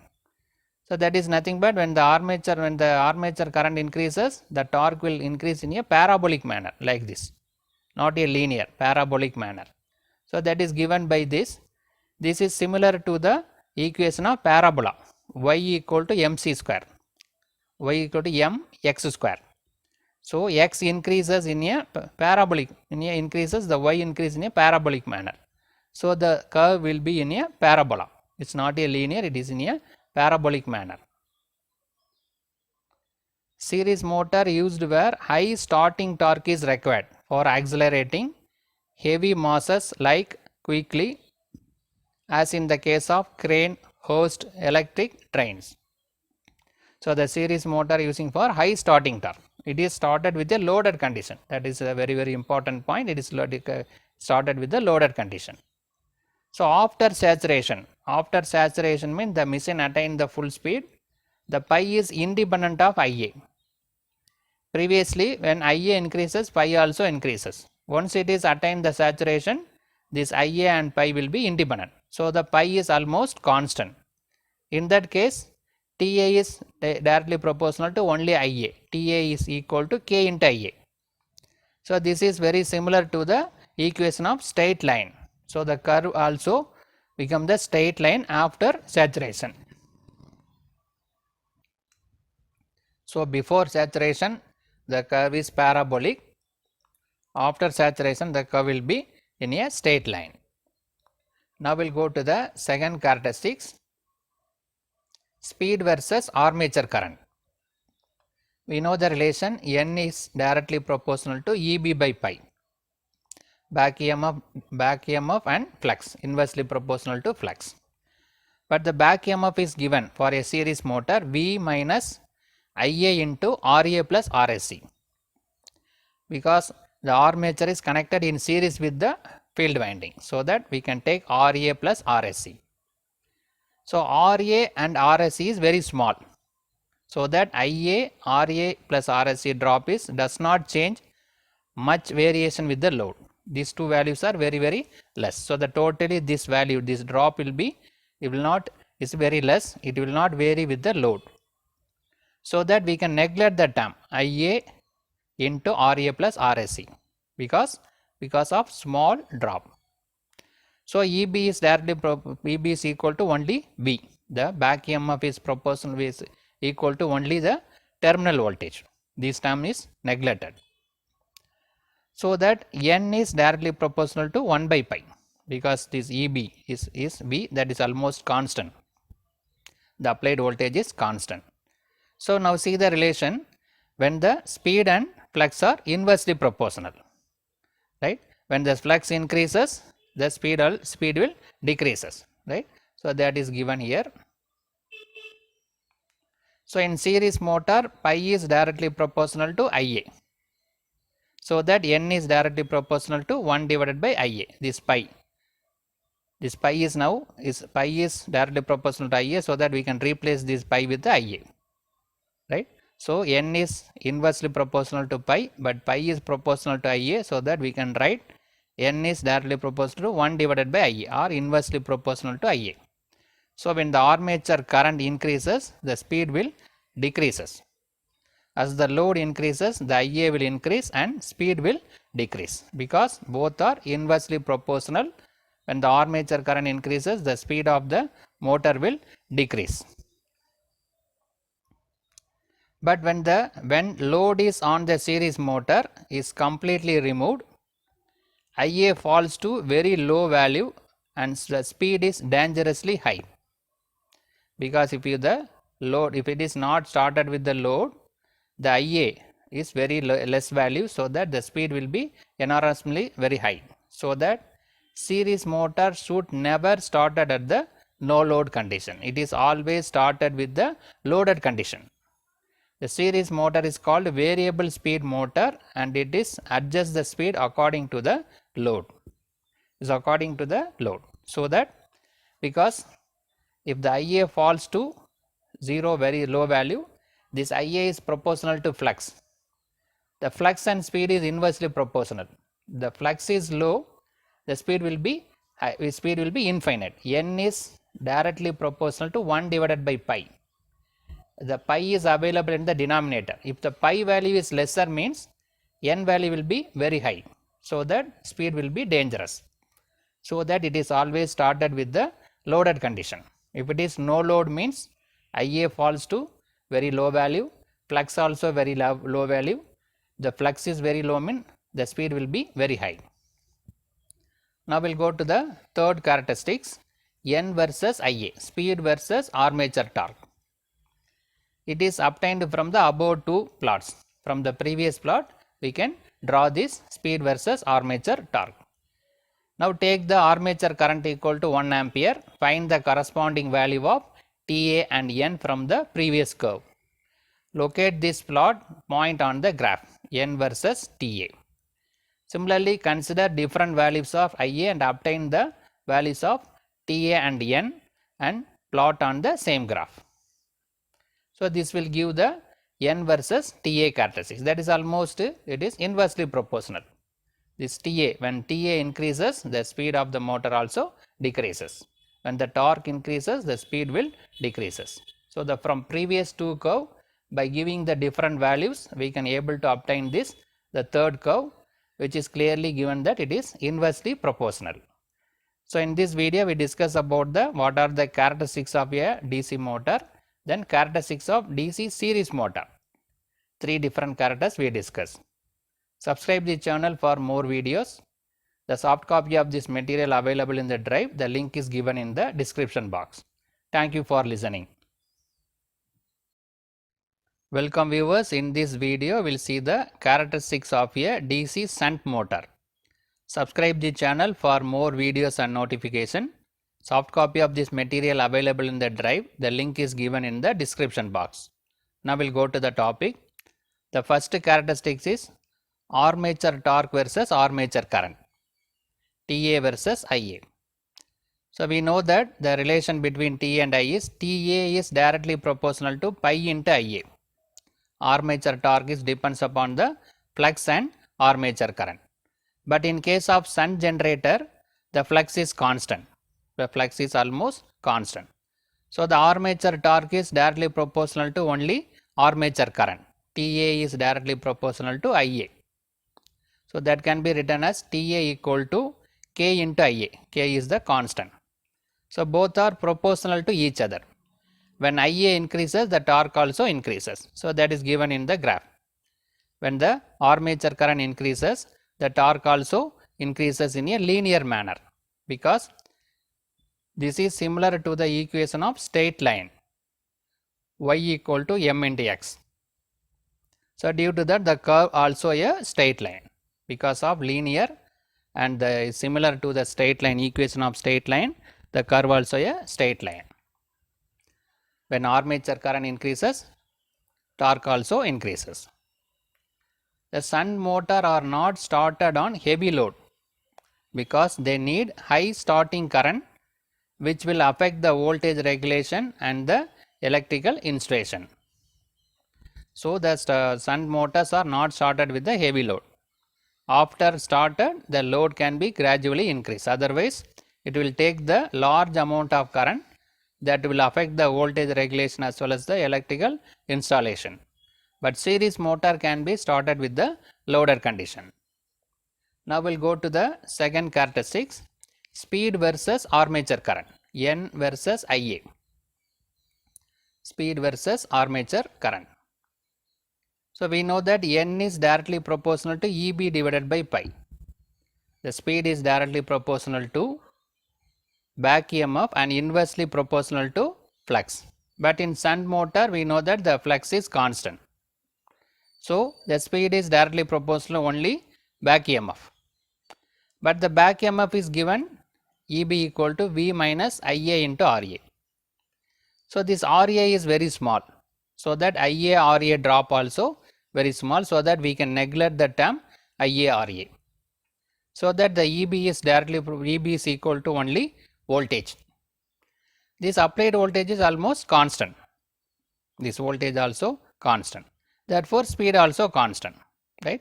So the here speed is depends upon the back EMF and pi. Pi is almost constant. By analyzing the back EMF equation, this drop is very less, so that it is neglected. Only depends upon the V, but V is also constant, so that EB also constant. So the speed is almost constant. See this, when the armature current increases, the speed is almost constant, slightly reduces due to some losses, due to loss and friction, there is slightly reduces, that's almost nearly constant. So from this we are able to analyze that when the armature current increases, the speed is almost constant, because the back EMF and pi also almost constant. But when flux and EB back EMF decreases with increase in the load, if you increase the load, the flux and back EMF will increase. So decrease in the EMF is higher than the decrease in the flux. So if the decrease in the EMF is higher than the flux, so the speed will decreases slightly with the increase in the load. But for all practical application, the shunt motor is called almost a constant speed motor. This will be compensated. If while increasing the load, pi and EB will changes, but it will be compensated. So it is almost a constant speed motor. Shunt motor is also called a constant speed motor. Now we will go to the next characteristics. Speed versus armature torque, N versus TA. So this can be obtained from the previous two curve. For the different values of armature current, find the value of armature torque, speed from the previous two curve, then we can draw the speed versus armature torque curve. So this is also almost constant. When the armature torque increases, the speed is almost constant. So there is a slight dip in the speed, other than that it is almost constant. So this one can be obtained, this characteristics is obtained from the previous two characteristics. So in this video we discuss about the characteristics of a DC shunt motor. Three different characters we analyzed. The first one is the armature torque versus armature current. Second one, speed versus armature current. Third one, speed versus armature torque. Subscribe this channel for more videos and notification. Soft copy of this material available in the drive. The link is given in the description box. Thank you for listening. Welcome viewers. In this video we will see the characteristics of a compound motor. Subscribe the channel for more videos and notification. Soft copy of this material available in the drive. The link is given in the description box. Now we will go to the topic. The compound motor means we have series field as well as shunt field. Both are available. So based on the connection, it is divided into cumulative compound and differential compound. First we will see the cumulative compound. Cumulative compound means series field is added with the shunt field. Both are added together. Series field flux is added with the shunt field flux. In that first we will see the armature torque versus armature current, TA versus IA. So as the load increases, the armature current will increase, so that the series field current also increases, because all are connected in series, and flux in the series field winding also increases. Load increases, armature current increases, series field current also increases, so that the flux in the series field also increases. We know that the flux, total flux equal to sum of flux due to shunt and flux due to series, pi SH and pi SC, shunt field flux and series field flux. If the pi increases, the pi SC increases mean the total flux also increases. So as the load increases, armature current increase, the total flux also increases. So we know that TA is directly proportional to pi into IA. So here pi also increases, IA also increases, both are increases. So that we will get the graph in a parabolic manner. When the IA increases, the torque increases in a parabolic manner, because these are this pi and IA both are increases. Increase in TA is rapid because of both pi and Ia also increases, right. So, load increases, the armature current increases, the total flux also increases.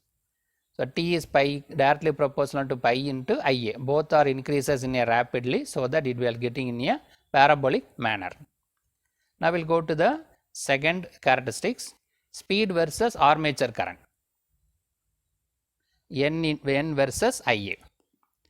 We know that relation N is directly proportional to Eb by pi, back EMF directly proportional to back EMF, inversely proportional to flux. So, when the armature current increases, series field current also increases, the series field flux also increases, so the total flux also increases. Just now we previously discussed. Load increase mean armature current, series field current, series field flux, the total flux will increase. See, the flux is available in the denominator, inversely proportional. If the speed increases, if the flux increases, speed will decrease. So, the load increases, the totally flux is increasing, but the flux is inversely proportional to the speed. So, that speed will decreases. So, this dotted line refers the speed of the no load speed. When the load increases, the speed is slowly decreases, it gradually decreases. So, that is due to increase in the flux. The speed decreases with the increase in flux, or speed decreases with the increase in the armature current. Now, we will go to the third characteristics, speed versus armature torque. So, this is drawn from the previous two curve. Find the speed and armature torque from the previous curve for different values of armature current, then draw the speed versus armature torque curve.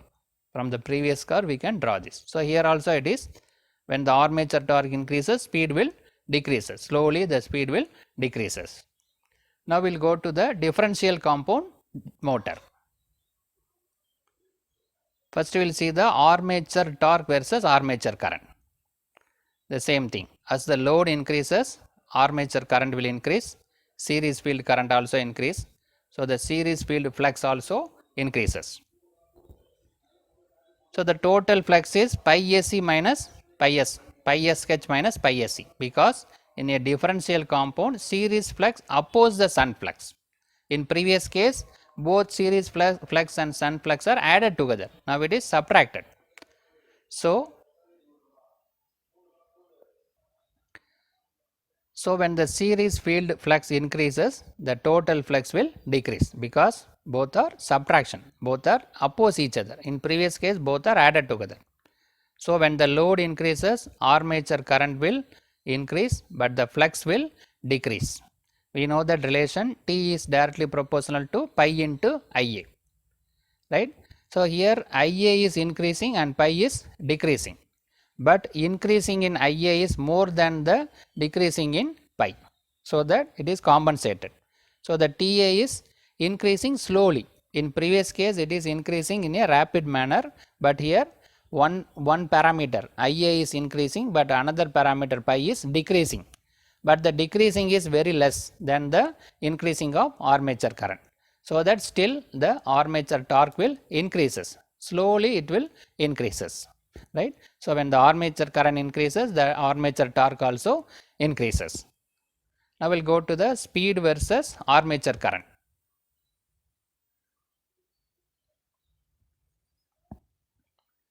We know that N is directly proportional to Eb divided by pi, directly proportional to back EMF and inversely proportional to flux. The same thing, as the load increases, armature current will increase, series field current will increase, so that series field flux also increases. But the total flux is difference between these two, pi SH minus pi SC. So, when the series field flux increases, mean the total flux will decrease, the total flux will decrease. So, the flux decreases mean speed will increase, because speed and flux is inversely proportional to each other. So, when the flux decreases, the speed will increases. See this, the speed will increases. So, this is the no load speed, this is the loaded speed. When the load increases, armature current increases. At that time, the speed of the motor keep on increases. So this is decreasing in the previous case. Cumulative compound motor, the speed is decreases, but here the speed is increasing. So that is due to both are in inversely proportional. Speed and flux are inversely proportional. Now we will go to the third characteristic, speed versus armature torque, N versus TA. So this is drawn from the previous two curve by finding the different values, speed and armature torque. For the different value of armature current, we can draw the graph between speed and armature torque. So this is almost same as previous case. When the torque increases, the speed also increases. This dotted line is the no load speed. When the load increases, the speed also keep on increases. So in this video, we discuss about the characteristics of a compound motor. There are two types available: cumulative compound and differential compound. Cumulative compound means fluxes are added together. Differential compound means fluxes are oppose each other. Subscribe this channel for more videos and notification. The soft copy of this material available in the drive. The link is given in the description box. Thank you for listening. Welcome viewers, in this video we will see the speed control of DC motor. Subscribe the channel for more videos and notification. Soft copy of this material available in the drive. The link is given in the description box. Now we will go to the topic, speed control of DC motor. Now we will see the expression for back EMF so that we can able to identify what are the parameters related to the speed of the DC motor. So the back EMF given as P pi N divided by 60 into Z by A. By rearranging this, we can able to find the expression for speed, N equal to EB into 60 into A divided by P pi into Z. Right? The 60 and A is multiplied in the left hand side numerator. P pi Z is multiplied in the denominator in the left hand side, so that we can got the expression for speed. So in this EB and pi is the variable one. The 60A divided by PZ, these are all constant. Number of pole, number of parallel path, number of conductors, these are all constant. It will not vary, so that we can take it as a constant K. So that N equal to K into EB by pi. So it is depends upon only the two variable parameters, back EMF and flux. But the back EMF is given as V minus IA RA. So that you substitute this value here, so that N equal to K into V minus IA RA divided by pi.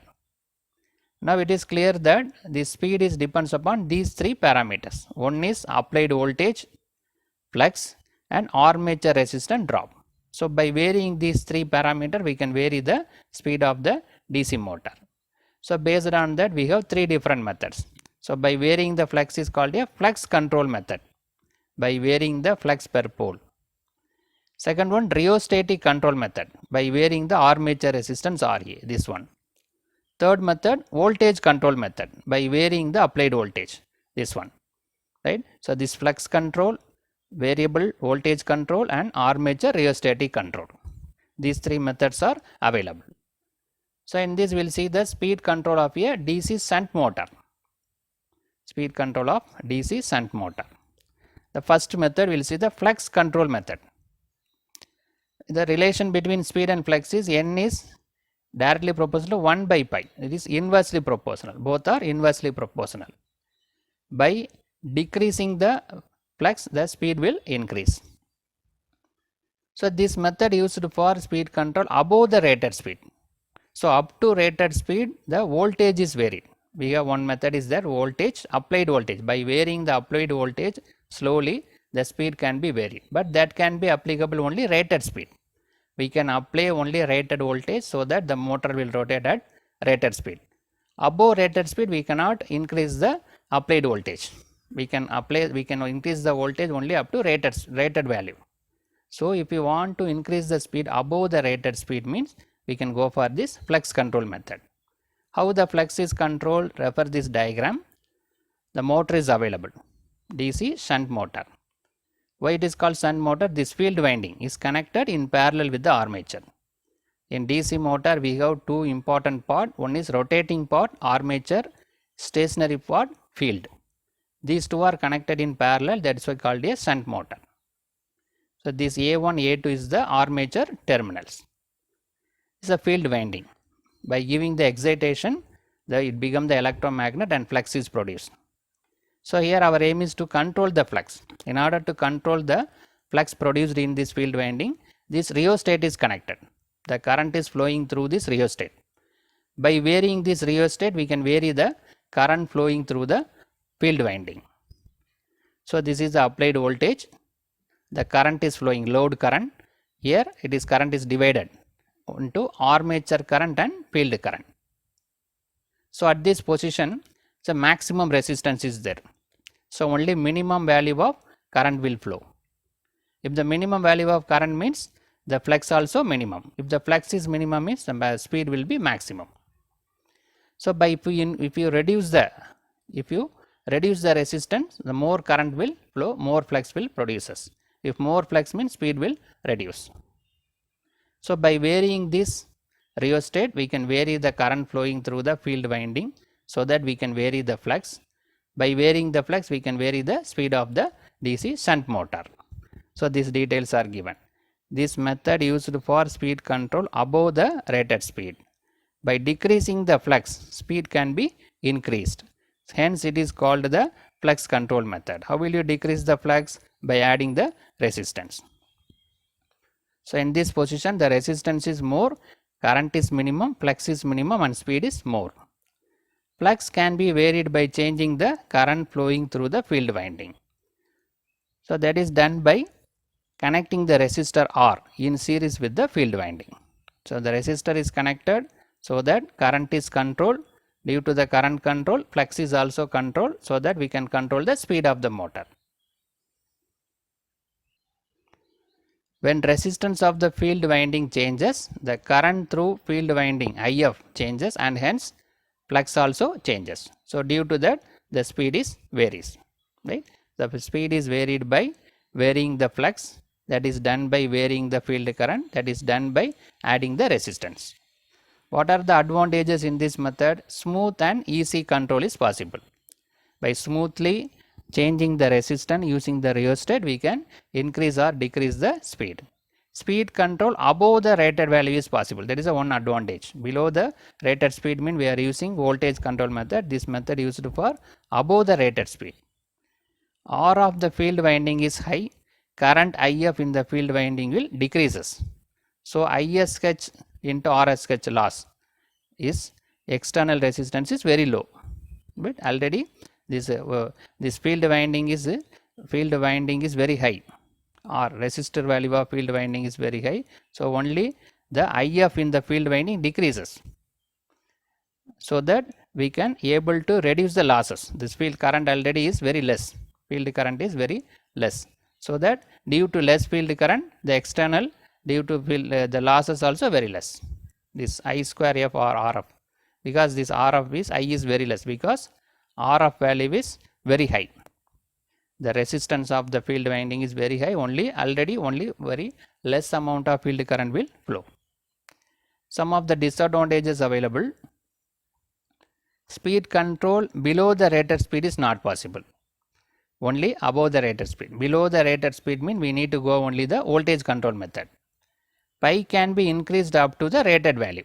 Above the rated value we cannot increase. As flux decreases, speed increases, but high speed affect the commutation, making the motor operation unstable. So there is a limit to a maximum speed. We cannot go with a maximum speed. Nearly the say 160% of speed can be increased. If it is 1000 RPM mean we can go up to 1600 RPM. Above that we can get the problem in the commutation, motor operation is unstable, so many problems will occur. So we can go up to the maximum speed, some limitations are available. Then we will go to the second method, armature or rheostatic control. The second one is by varying the IARA, armature resistance drop. Now refer this diagram. So this method used for below rated speed. The supply voltage is constant and voltage across the armature is varied by pulling the rheostat in series with the armature. We need to connect the rheostat in series with the armature. In previous case, the rheostat is connected in series with the field winding. Now it is connected to the armature winding. Now see the diagram. So this is the rotating part, armature A1 and A2. This is the field winding, stationary part. Previous case we connected the rheostat in the field winding. Now the rheostat is connected in the armature winding. So by varying this, we can vary the current flowing through the armature. So by varying the RA, IA RA drop varies, hence the speed of the motor is varied. Because this IA RA drop also one of the parameter in the speed. Already we discussed the equation of the speed. So if the resistor, if the rheostat position is put like this, the full current will flowing through the armature.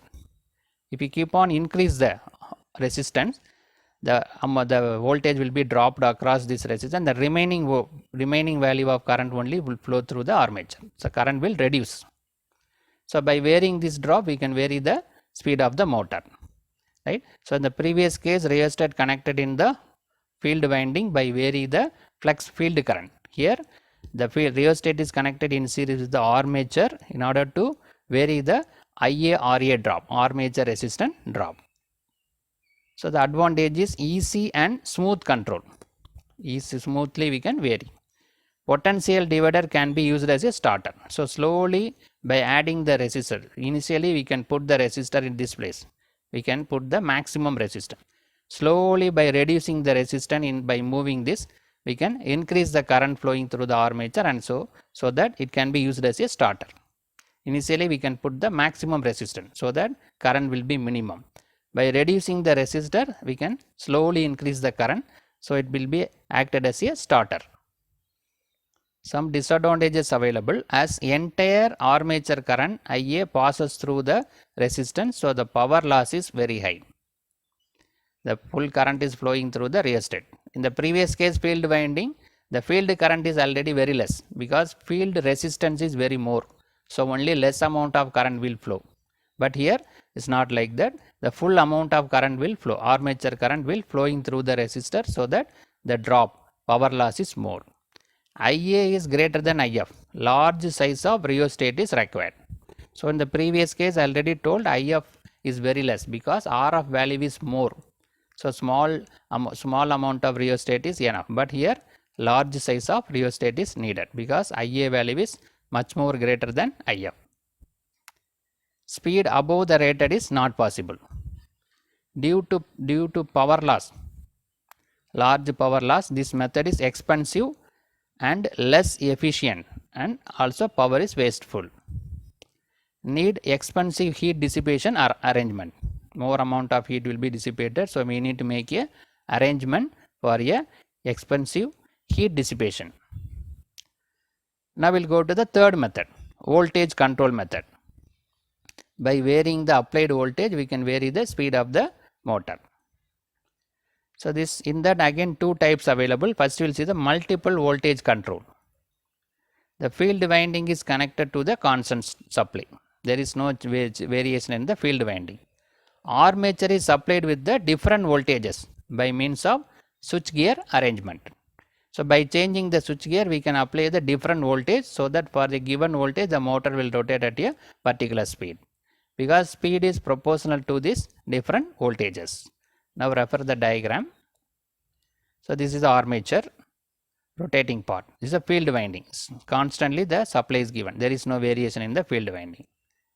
The voltage applied to this armature is varied by the switch gear. There are different voltage levels available. If it is connected here, the full voltage will be applied. So motor will rotate, start rotate. If it is connected here, only less amount of voltage will be applied, speed will be very less. So by slowly reducing the resistor, so by changing the position, the voltage applied to the motor increases, so speed also increases. Here speed is maximum, here speed is minimum.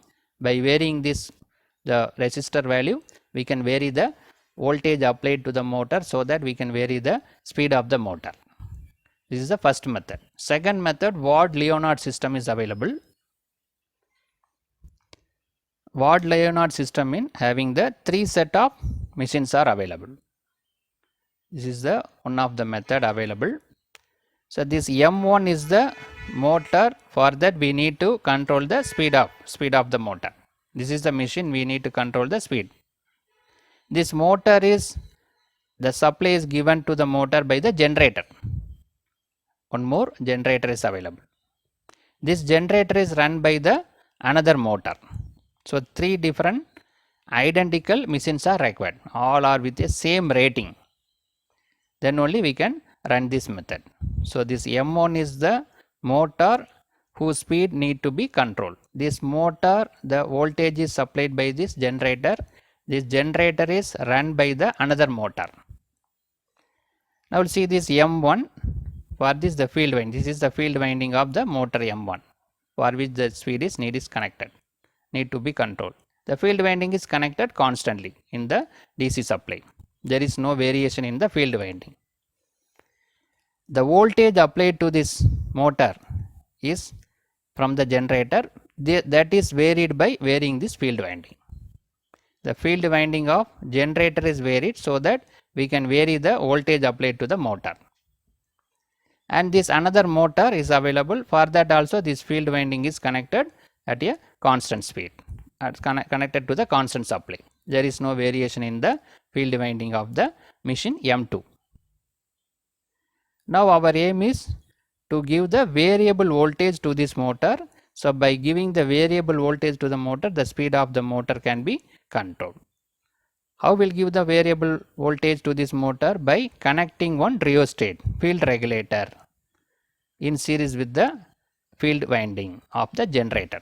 So by varying this rheostat, we can vary the current flowing through the field winding, so that we can vary the speed of this generator. When the speed of the generator varies, the voltage applied to the motor also varies, so that we can control the speed of this motor. Right. So this field regulator is used to control the flux produced in the field winding, so that speed of the generator as well as speed of the motor is varied by applying the different voltage. One more option is available. Here is a reversible switch is there. Reversible switch. By reversing the switches, the negative voltage will be applied to the motor, so that we can reverse the motor. We can reverse the direction of this motor. So we can do two operations. One is speed control by applying the variable voltage. The voltage is varied by using this field regulator. And another one, we can reverse the rotation of this motor by using the reversible switch. By reversing the switches, the voltage applied to be negative, so the motor will rotate in opposite direction. So the two operation is possible. Speed control as well as reversing the speed of the motor. Now we will see the description one by one. So this is the motor whose speed need to be controlled. This is a motor generator set. So this is very sensitive method of speed control. So any small variation in any machine will affect. M1 is the motor whose speed need to be controlled. Field winding of M1 is connected to the constant supply. There is no change in that. Is constantly supply is given to field winding of M1. By applying variable voltage across armature, its speed is varied. By the variable voltage is applied. How the variable voltage is applied? Variable voltage is applied by using motor generator set. Similarly, the motor M2 run at constant speed. There is no change in the speed of the motor M2. The output of generator G is fed to the motor M1. How the voltage is varied in the generator? Voltage of generator is varied by varying the field regulator, field rheostat of the generator. So by varying the field regulator, the current flowing through the field winding IF varies, so that flux will varies. So due to the flux, the speed of the motor will vary, so that the generated EMF also varied. So that voltage is applied to the motor M2, motor M1.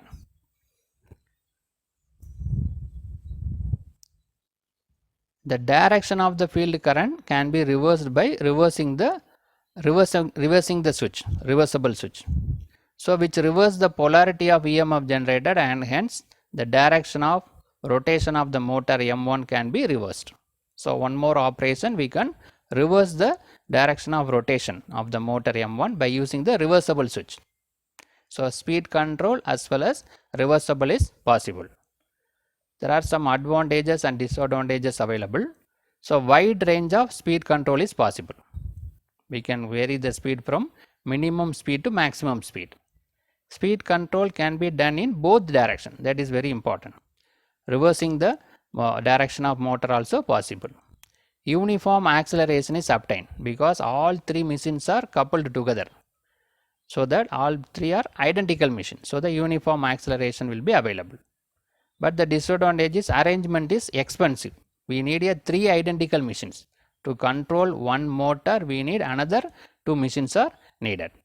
Overall efficiency is low because we need to run one motor, one generator, then only we can control the motor M1. So the efficiency is less and expensive also.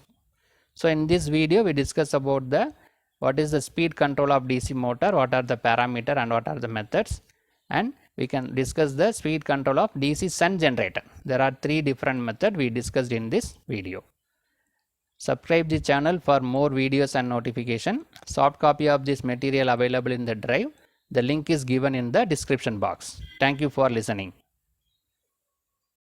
Welcome viewers, in this video we will see the speed control of DC series motor. Subscribe the channel for more videos and notification.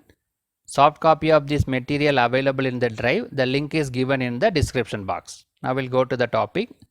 The speed control of DC series motor. Series motor means armature and field are connected in series.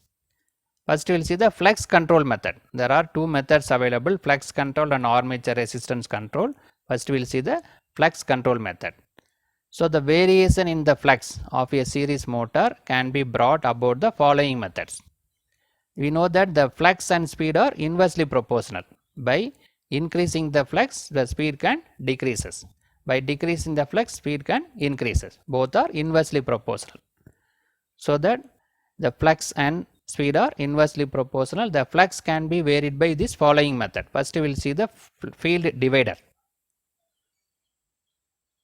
One rheostat is connected across the field winding, this series field winding, so that the current will be diverted through the divider.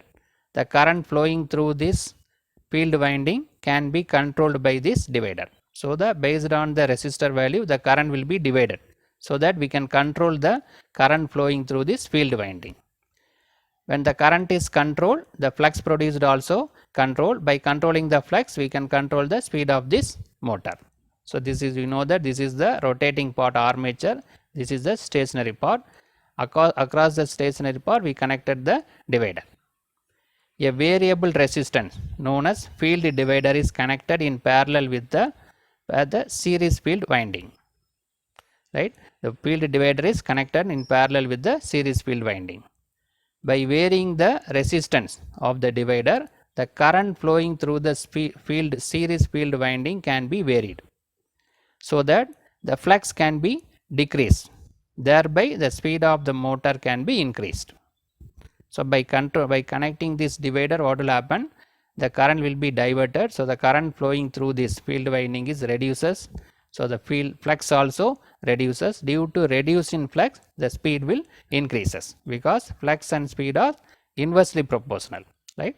So by using the divider, we are controlling the field current, thereby flux, thereby speed of the motor. Second method is the armature divider. Now the rheostat is connected across the armature. Previously it is connected across the field winding. Now it is connected across armature. So what will happen? A divider is connected in parallel to the armature winding to vary the current flowing through the armature. Now we can vary the current flowing through this armature. The current will flowing through the armature, the current will be diverted here. For a constant load torque, if Ia is reduced due to the armature divider, then the flux pi must increases, because Ta is directly proportional to pi into Ia. If Ia decreases, means automatically pi will increase because torque is constant. In order to maintain the constant torque, if one parameter decreases, means another parameter automatically will increase, right? Now the flux is increases. If the flux increases, what will happen? High current is taken from the supply. The flux pi increases, right?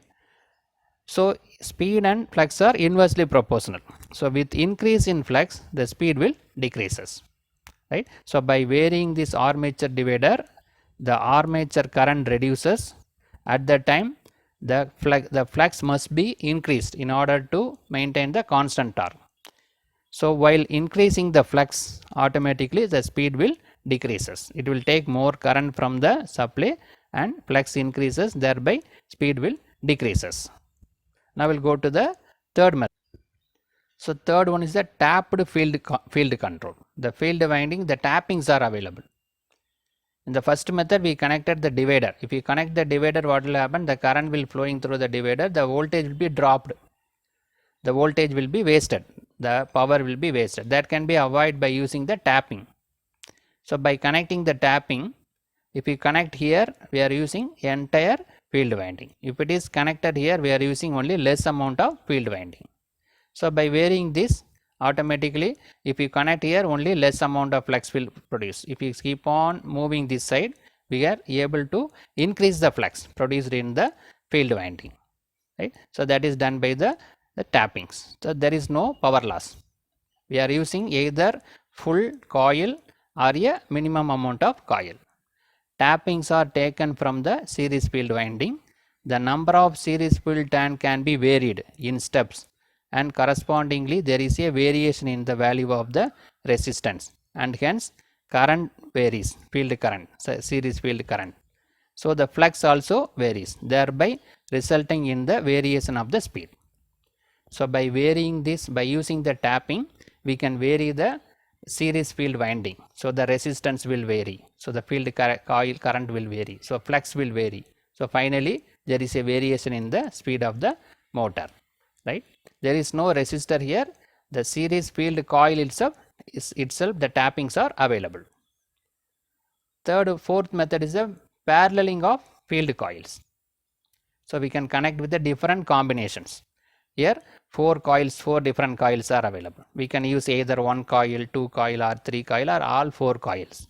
So accordingly the resistance will vary, current will vary, flux will vary, so that speed will vary. Similarly, it can be connected in a 2 parallel set. 2 coils connected in series, another 2 coil connected in series, that also connected in parallel. We can use only these 2 coils or these 2 coils or all 4 coils. In another method, one more resistor is connected, divider. So the current can be diverted here. So either by series or parallel or with the rheostat, we can vary the current flowing through the field winding, so that flux also varied. Due to flux variation, the speed of the motor will vary. So these are all 3 different combinations. So in this diagram, in this method, by regrouping the field coil as shown in diagram, variable combination of resistance of field winding can be obtained. So based on our usage, the field winding, the resistance of the field winding is varied. We can use either 1, 2 coil or 3 coil or all 4 coils. Accordingly, the field winding resistance will vary, so that the variation in the speed will be obtained, right? So this first 4 method, this is a flux control. The flux is controlled by connecting the divider or by using the tapping or parallel or series combination of the coils. The second method is the variable resistance in series with the motor. Here one variable resistor is connected, right? So the series motor, the armature or field are connected in series. In series with that, we connected one resistor. By increasing the resistance in series with the armature, the voltage applied across the armature terminal can be decreased. So we can vary the voltage applied to the armature winding. So if it is placed in this position, minimum resistance position, maximum voltage will be applied. If you keep on increase this position, the resistance will increase, so the voltage applied to the motor will decreases. So if the voltage decreases, the speed will also decreases. With reduced voltage across the armature, the speed will reduced.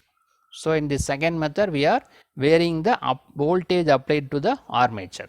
By reducing the voltage, speed also reduces. The first method, flux control. We are controlling the flux by using 4 different methods. The second method, armature voltage is controlled.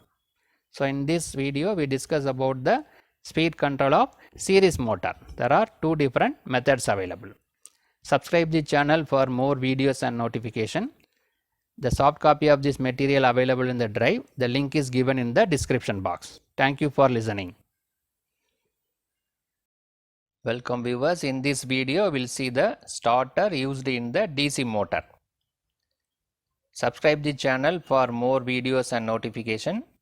Soft copy of this material available in the drive. Link is given in the description box. Now we will go to the topic. First we will see what is the starter, why we are using the starter in DC motor.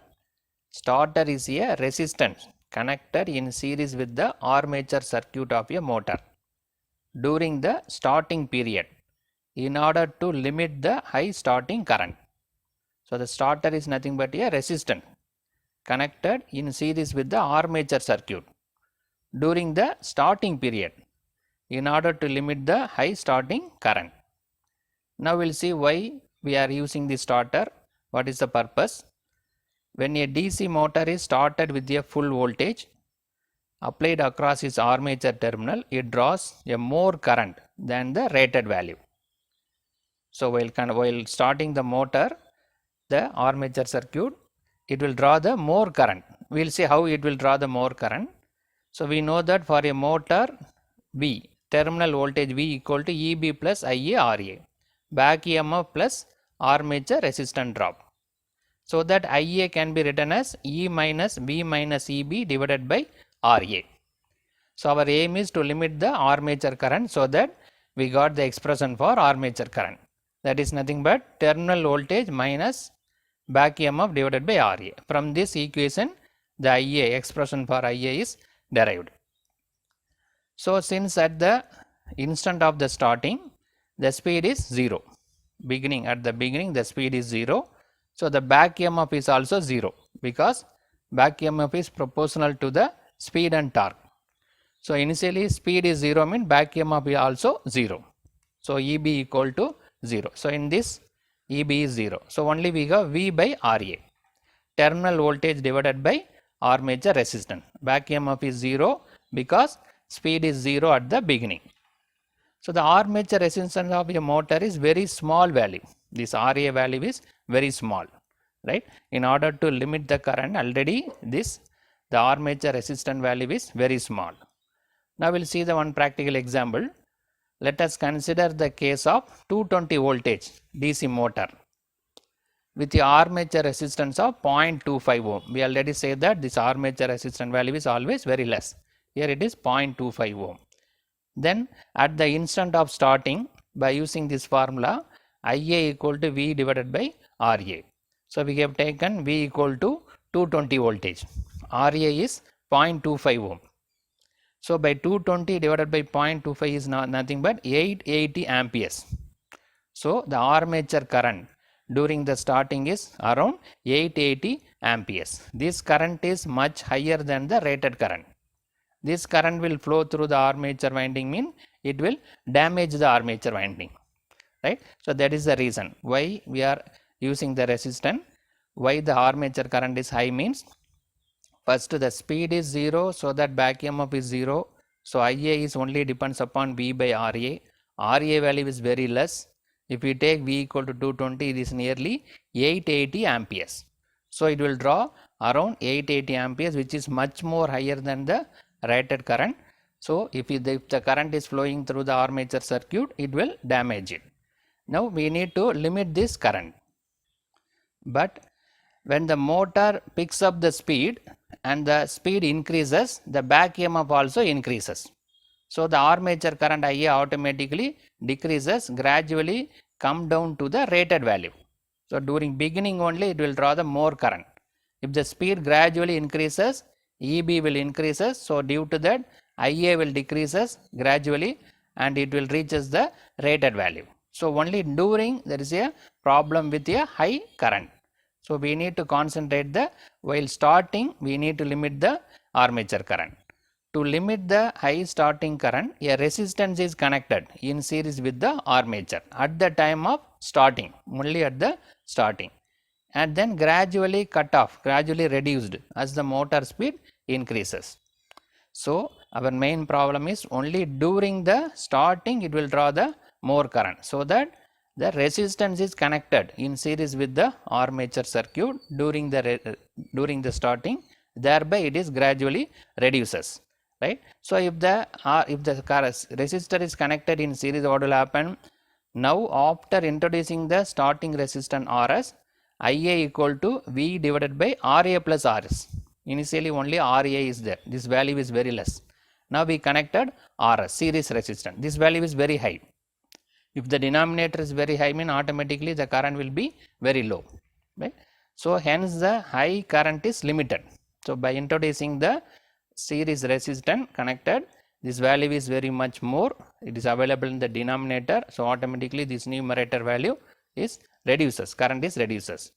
The starter is also incorporated with protective device to protect from the no voltage and over voltage, right. It also doing to protective, it also act as a protective device in order to protect from no voltage as well as overload. Now we'll see the 2-point starter. There are 3 types available: 2-point starter, 3-point starter and 4-point starter. In this video we'll see the 2-point starter. So the 2-point starter, the connection diagram is given. So this is the resistance connected in series with the armature circuit. So starting resistance Rs. There are tapping available so that we can increase or decrease the resistance connected to the armature circuit by using the tapping. Now we'll see the diagram. So this starter is used for series motor. Series motor means the field winding and armature winding are connected in series. This is the armature winding, armature rotating part. This is the field winding, stationary part. Both are connected in series. This 2-point starter is used in the series motor. So this is the supply, DC supply is given. So switch is available. The double pole single thrown switch. The fuse is available. This is the line. This is the field. So we have 2-point starter. These two are the points available. Line one point refers the line. Another point refers the field winding. So here we have the one starter handle is available. So by moving the starter handle, we can add the resistance to the armature circuit. Here one hold on coil is available. It's nothing but electromagnet. One electromagnet is there, coil is available. So when the current is flowing through this coil, it becomes the electromagnet, it becomes the magnet. So here the needle is available. So this needle can be attracted or repelled by this magnet, right. So this needle can be attracted. So we have series motor, field winding and armature winding is connected. The supply is given through the switch and fuse. Here we have one starter handle is available. On other side, the hold on coil is available. Now see the diagram. The starter handle is not connected, so that this armature resistance are not connected to the motor. So if you connect this, so this is called the off position. This is the start position. If you bring the starter handle in this start position, what will happen?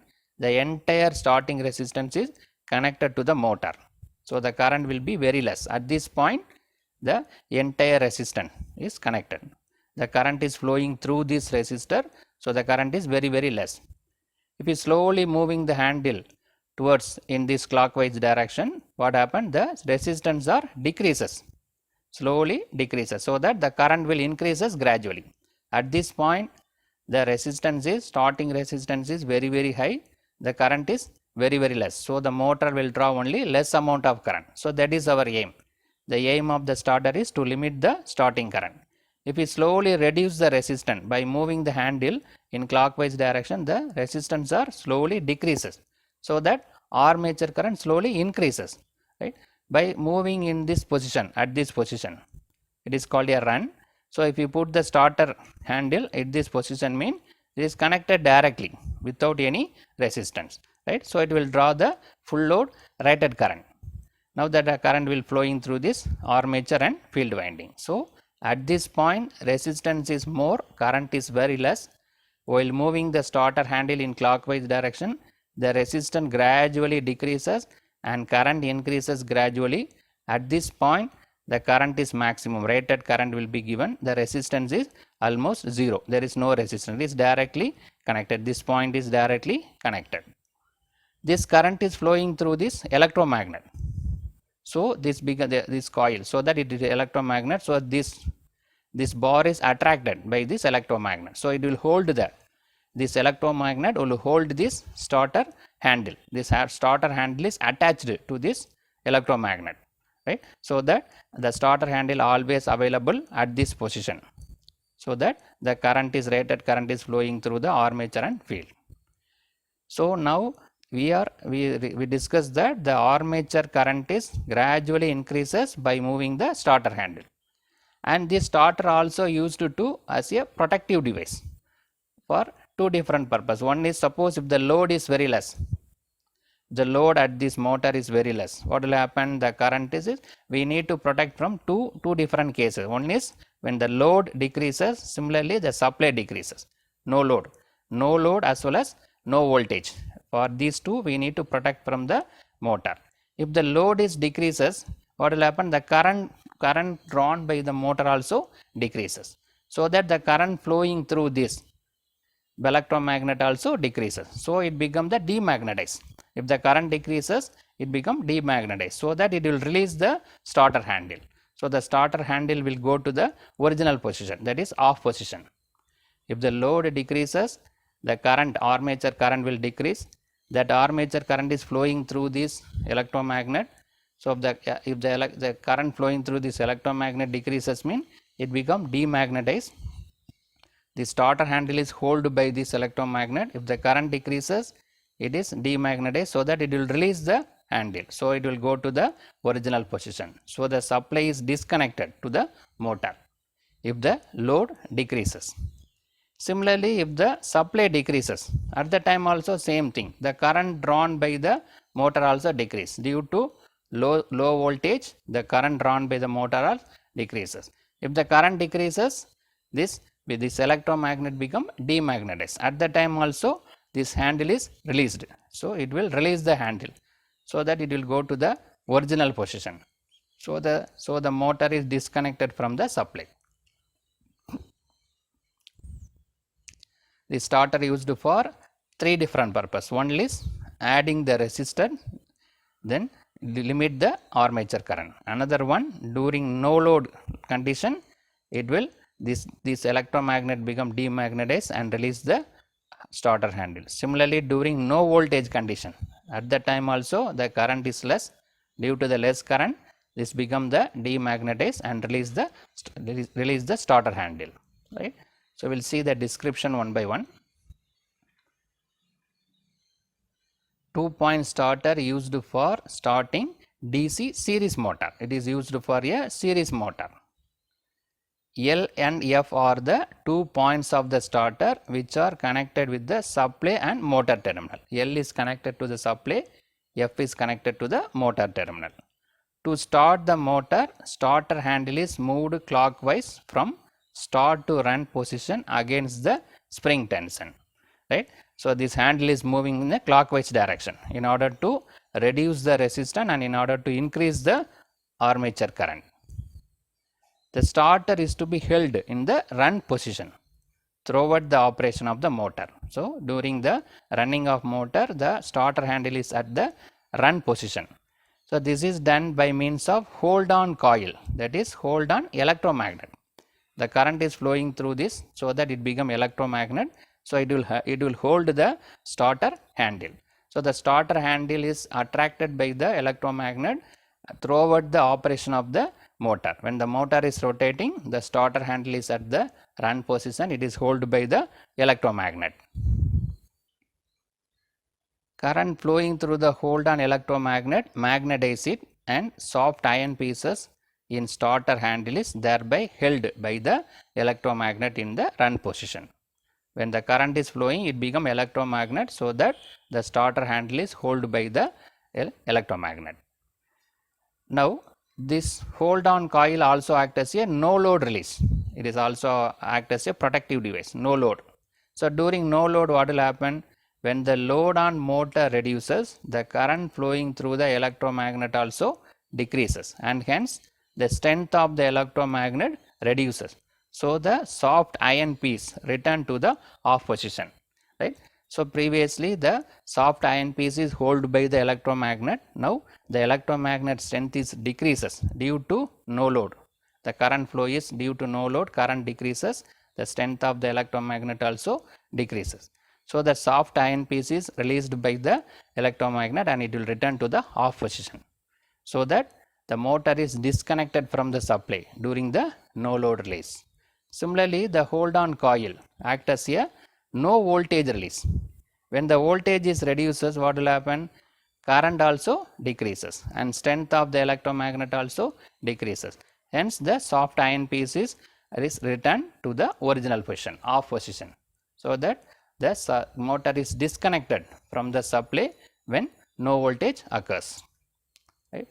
So, in this video we discuss about the what is the starter, why we are using the starter, and the operation of a 2-point starter. The starter also used for no voltage as well as no load protective device. Subscribe the channel for more videos and notification.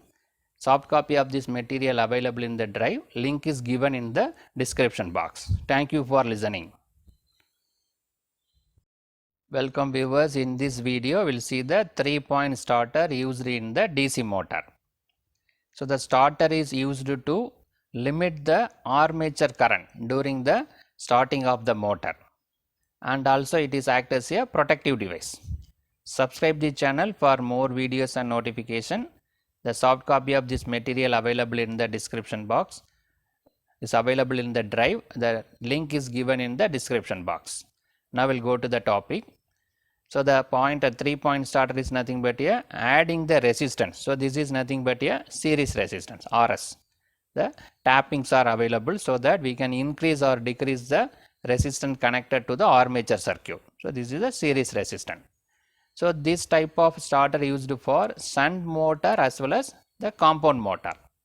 The shunt motor, here the diagram given for shunt motor. Shunt motor means this is the armature rotating part, this is the field coil stationary part, both are connected in parallel. So, that is called as a shunt motor. Shunt means the armature and field are connected in parallel. Now, we will see the diagram. So, this is the DC supply is available.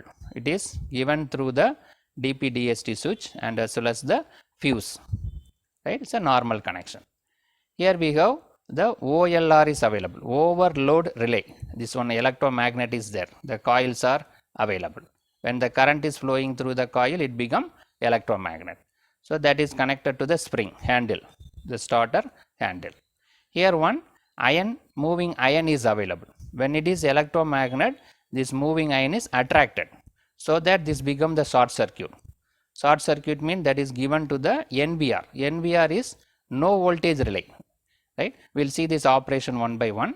So, here we have OLR, so electromagnet available connected in series with the supply, another end is connected to the starter handle. Here one moving iron is there. When OLR is energized, this moving iron is attracted.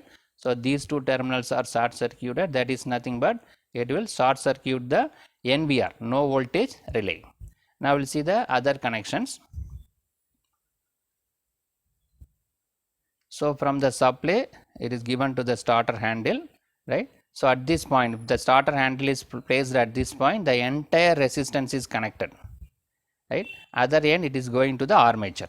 So, the full resistance is connected, only limited current will flow, the supply is given through this resistor. So, the voltage will be dropped, only limited current will flowing through the armature.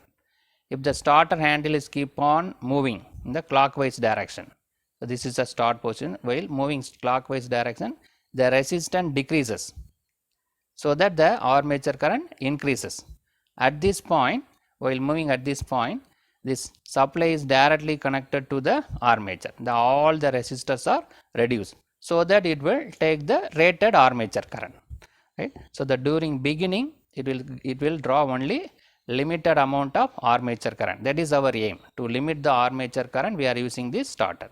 So, by slowly rotating this starter handling in clockwise position, the armature resistance slowly decreases and armature current slowly increases. So, at this position it will take the rated armature current and motor will rotate. So, this is the soft iron piece is there. So, here is a no voltage relay is there, it is energized. So, that the soft iron is attracted by this NVR relay. So, it will hold.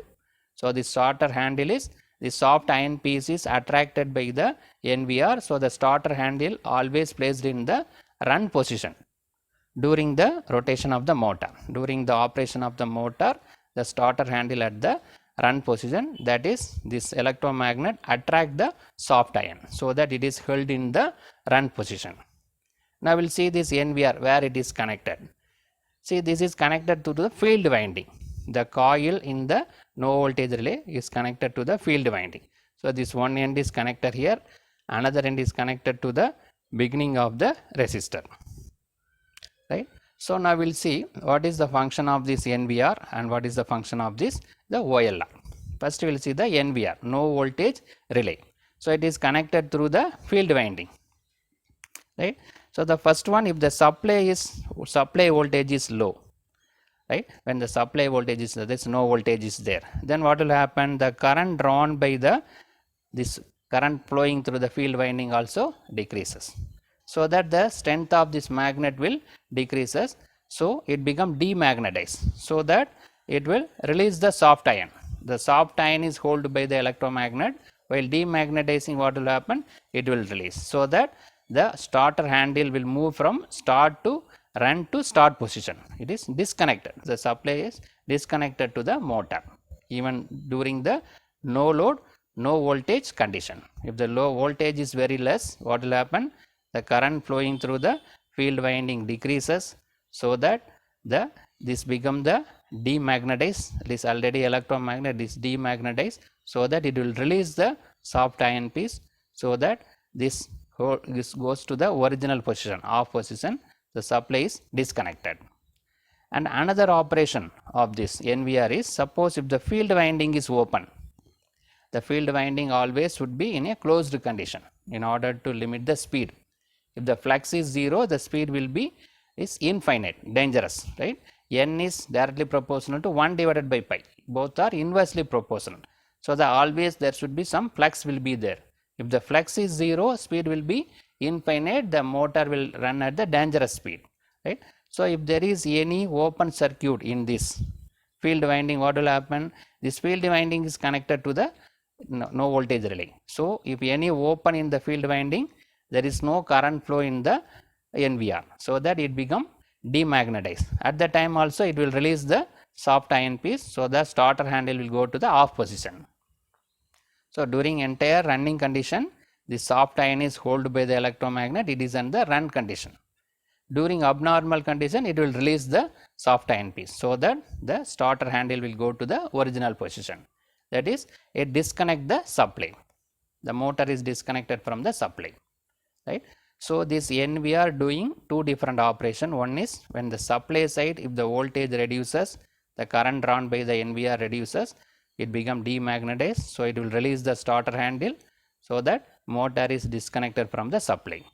Another one, if the field winding is open, any chance for any possibility of opening of field winding, at that time also the current flowing through the electromagnet is less, so that it become demagnetized, it release the soft iron piece, starter handle will go to the original position. So, the supply is disconnected, right.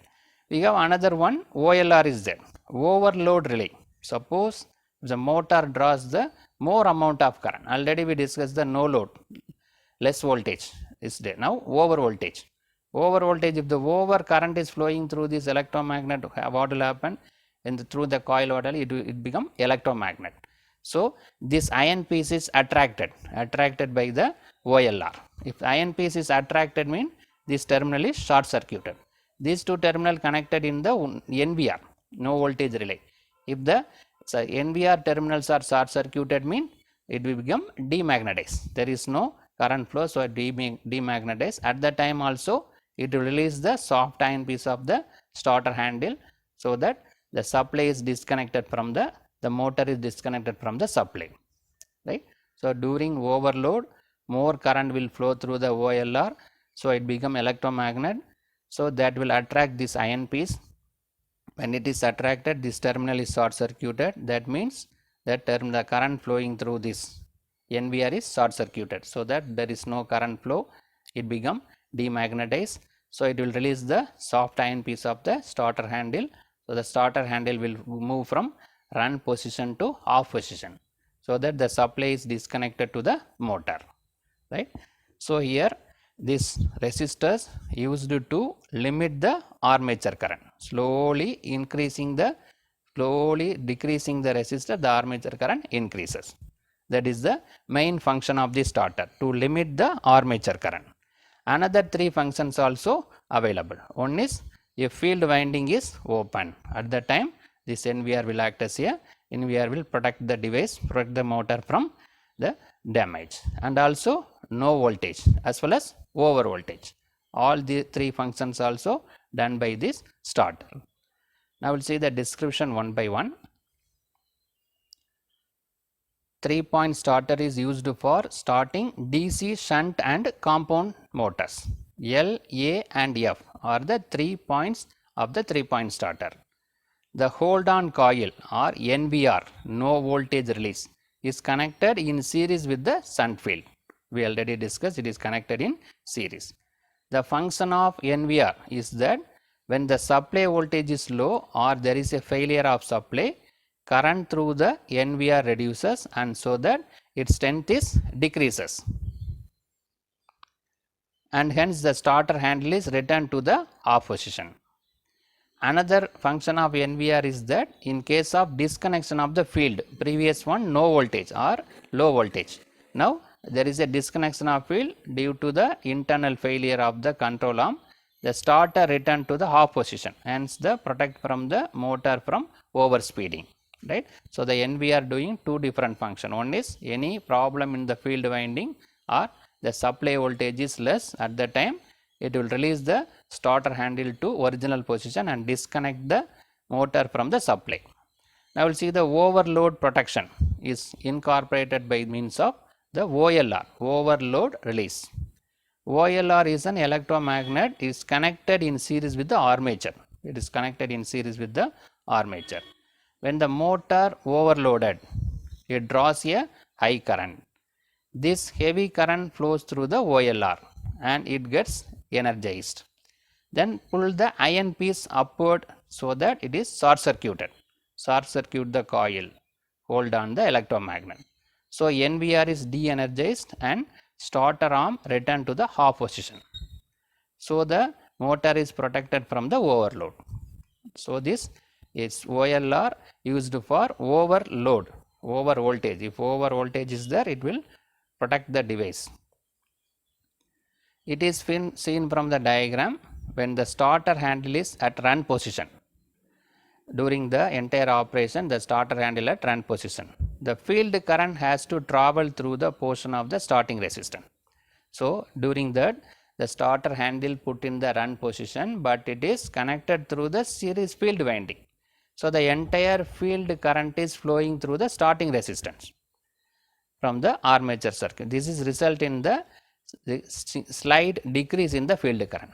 This field current is flowing through the armature, this starting resistance, so that there may be a possibility of decrease in the field current. So the field strength will decreases, right. To avoid this can be reduced by using brass arc as shown in the diagram. In the diagram, one brass arc is available. So during the running position, the current is flowing through the brass arc. So this is nothing but a brass arc. So after the motor is rotating, we can transfer the control from this resistor to the brass arc, so that the current is flowing through the brass arc. There is no limit. If the current is flowing through this arm, this starting resistance, the field winding field current will reduces, so that it will reduce the field strength, right. So during the running condition we can control the transfer to brass arc, so that the current, entire current will flowing through the field winding, so that we can increase the field strength. Now we will see the some disadvantages available. While controlling the speed of the motor above rated, field current is reduced by adding an extra resistance in series with the field winding. Suppose if you want to go for a above rated speed, we need to reduce the field winding, field current by adding the resistance. But the NCR is in series with the field winding. This NCR is connected, no current relay is connected in series with the this NCR is connected. When the field current reduces, the current through the NCR also reduces, so that it is demagnetized and starter handle return to the original position, off position, right. This NVR is connected, no voltage relay is connected to the field winding. So for a above rated speed, if you want to reduce the field current, we need to add some more resistance. So while adding some more resistance, field current decreases. This NVR, not NCR, is NVR, no voltage relay. The current through the no voltage relay decreases, so that there is a possibility of the demagnetizing the NVR and the starter position return to the off condition. So effective speed control, field control cannot be done, right. So that we can go up to rated speed only. We cannot go for a above rated speed. The field control is not effectively done.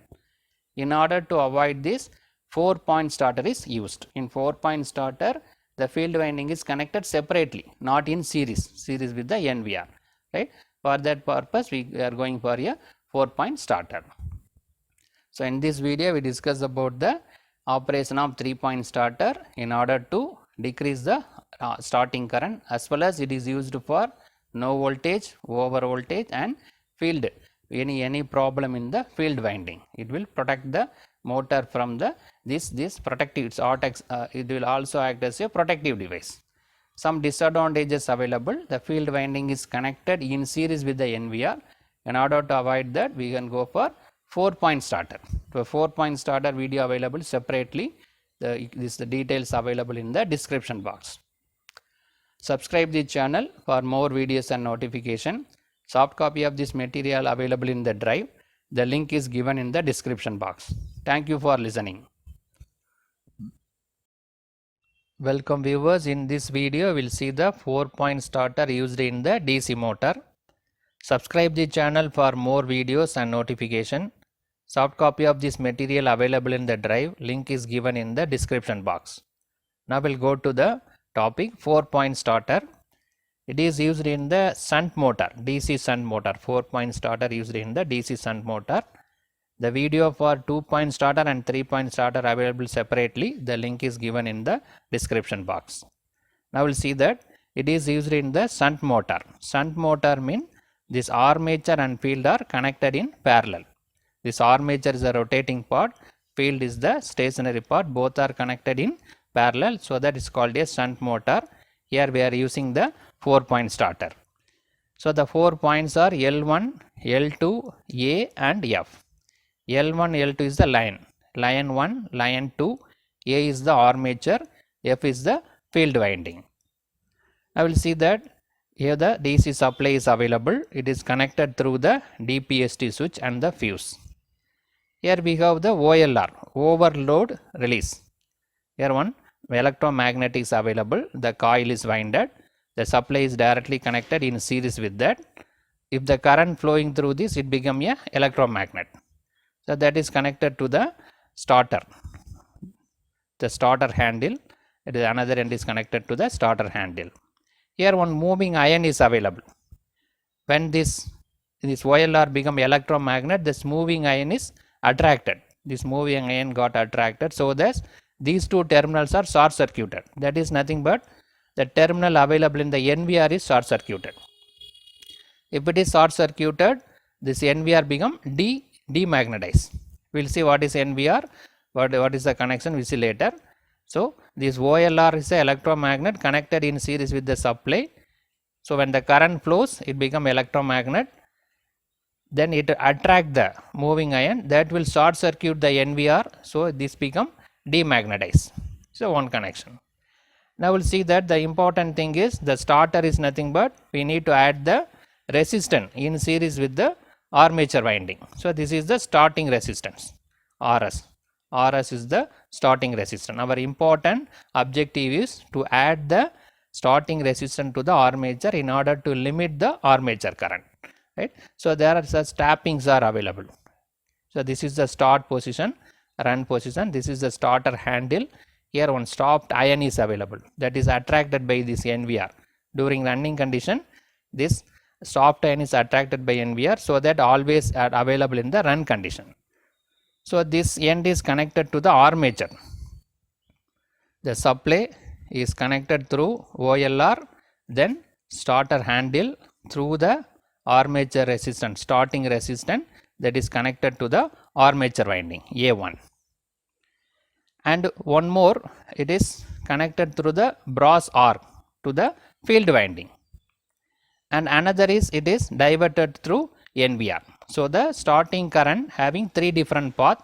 One is through the starting winding to the armature, through the brass arc to the field winding, through the NVR another current is flowing. Three different currents. The starting current is divided into three different paths. Here the field winding is connected to the parallel to the NVR. It is parallel to NVR. So any change in the field current will not affect the operation. The operation of NVR will not affect the field winding because it is connected in parallel. In case of 3-point winding, it is connected in series with the NVR. So any change in field winding, that will affect the operation of the NVR. Here it is not affected because it is connected in parallel. Right. Now we'll see this one by one. First objective is to add the starting resistance and to limit the armature current. So when the supply is given, it is flowing through the switch and fuses. Initially the starter handle is in the off condition. When it is placed in this starting condition, the entire resistance is added to the armature winding. So resistance is more, so the current flow is very less. So while moving the handle slowly in the clockwise direction, the resistance got decreases. So at this point, this much of resistance decreases. So while decreasing the resistance, armature current slowly increases. So while going at this point, run, the resistance is completely reduces, slowly reduces the resistance, and so that the armature current slowly increases. So it will flow at the rated armature current will flow through the armature winding. So that is our main objective. Initially the resistance more, current is current is less. The resistance is slowly reduces by moving the starter handle in clockwise position. So the resistor decreases, armature current increases gradually and reaches the rated value at this run condition. So at that time the current is flowing through this NVR also. So it become electromagnet. So the soft ion is attracted by this electromagnet. So the handle is always in the run condition. During the normal operation of the motor, this NVR attract the soft ion and the starter handle always in the run condition. Then this starter also used for no voltage protection as well as over voltage protection. We will see that how it is possible. So this brass arc is used that. So if the field winding, the current is flowing through the brass arc, so there is no drop in the resistance. If the current flowing through the field winding decreases, the current flowing through this field winding decreases, the field strength will decrease. So that is the disadvantage in the 3-point starter. Now it is the field winding is connected through this brass arc, so the field current will not decrease, so that there is no decrease in field strength. Now we will see that if the load increases, in the motor, what will happen? The current through the motor also decreases, so that the current flowing through this NVR decreases, so that it become demagnetized. So the soft ion attracted by this magnet is released and the starter handle will go to the off condition. That is, the supply is disconnected to the motor. So during no load. During the load decreases, current will decrease. Due to decrease in current, this NVR become demagnetized, so that the soft ion is released. So the starter handle will move from run to the off condition, so that the supply is disconnected to the motor. So it will act as a no load relay. Similarly, if the any open in the field winding, if any open in the field winding, at that time also the current decreases, so that this NVR become demagnetized. At that time also it will release the starter handle, so it disconnect the supply from the motor. Motor is disconnected from the supply. So we can protect from no load as well as field winding.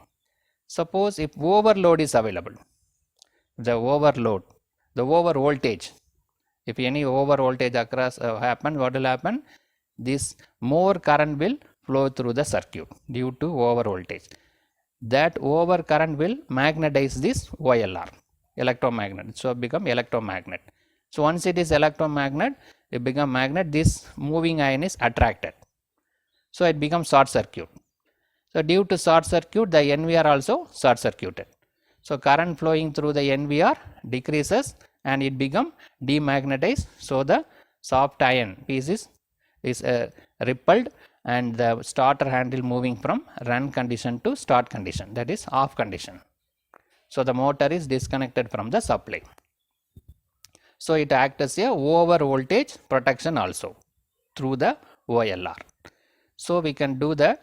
We can add the starting resistance by using the starter handle, so that we are reducing the starting current to the armature circuit. That is the main function. Other three functions are, there is load is decreases. At the time also it will release the starter handle.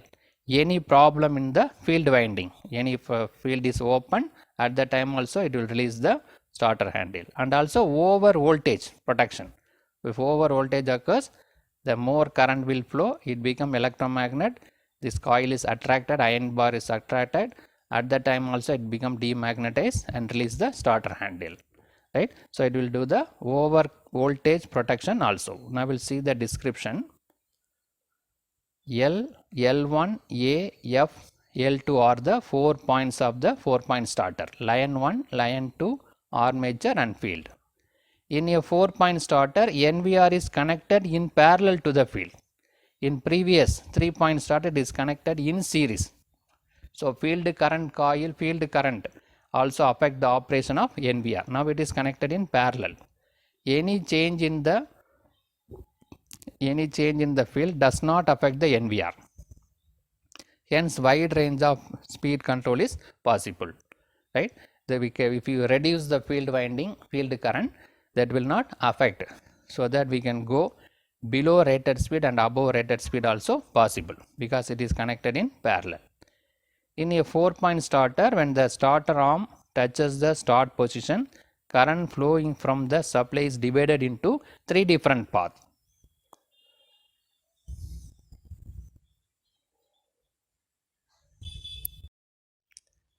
One is flowing through the starting resistance and armature, another one through the field winding, another current through the NVR. It is divided into 3. One is starting resistance and armature, field winding and NVR. The function of NVR is to protect the motor against the no voltage or low voltage. That also we already discussed.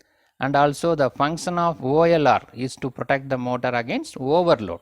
If any overload occurs, that also protected by the OLR. Since in a 4-point starter, the NVR is independent of the field circuit. It is connected parallel. Previously it is connected series. So the DC motor may be overspeeded if for any reason there is a break in the field circuit.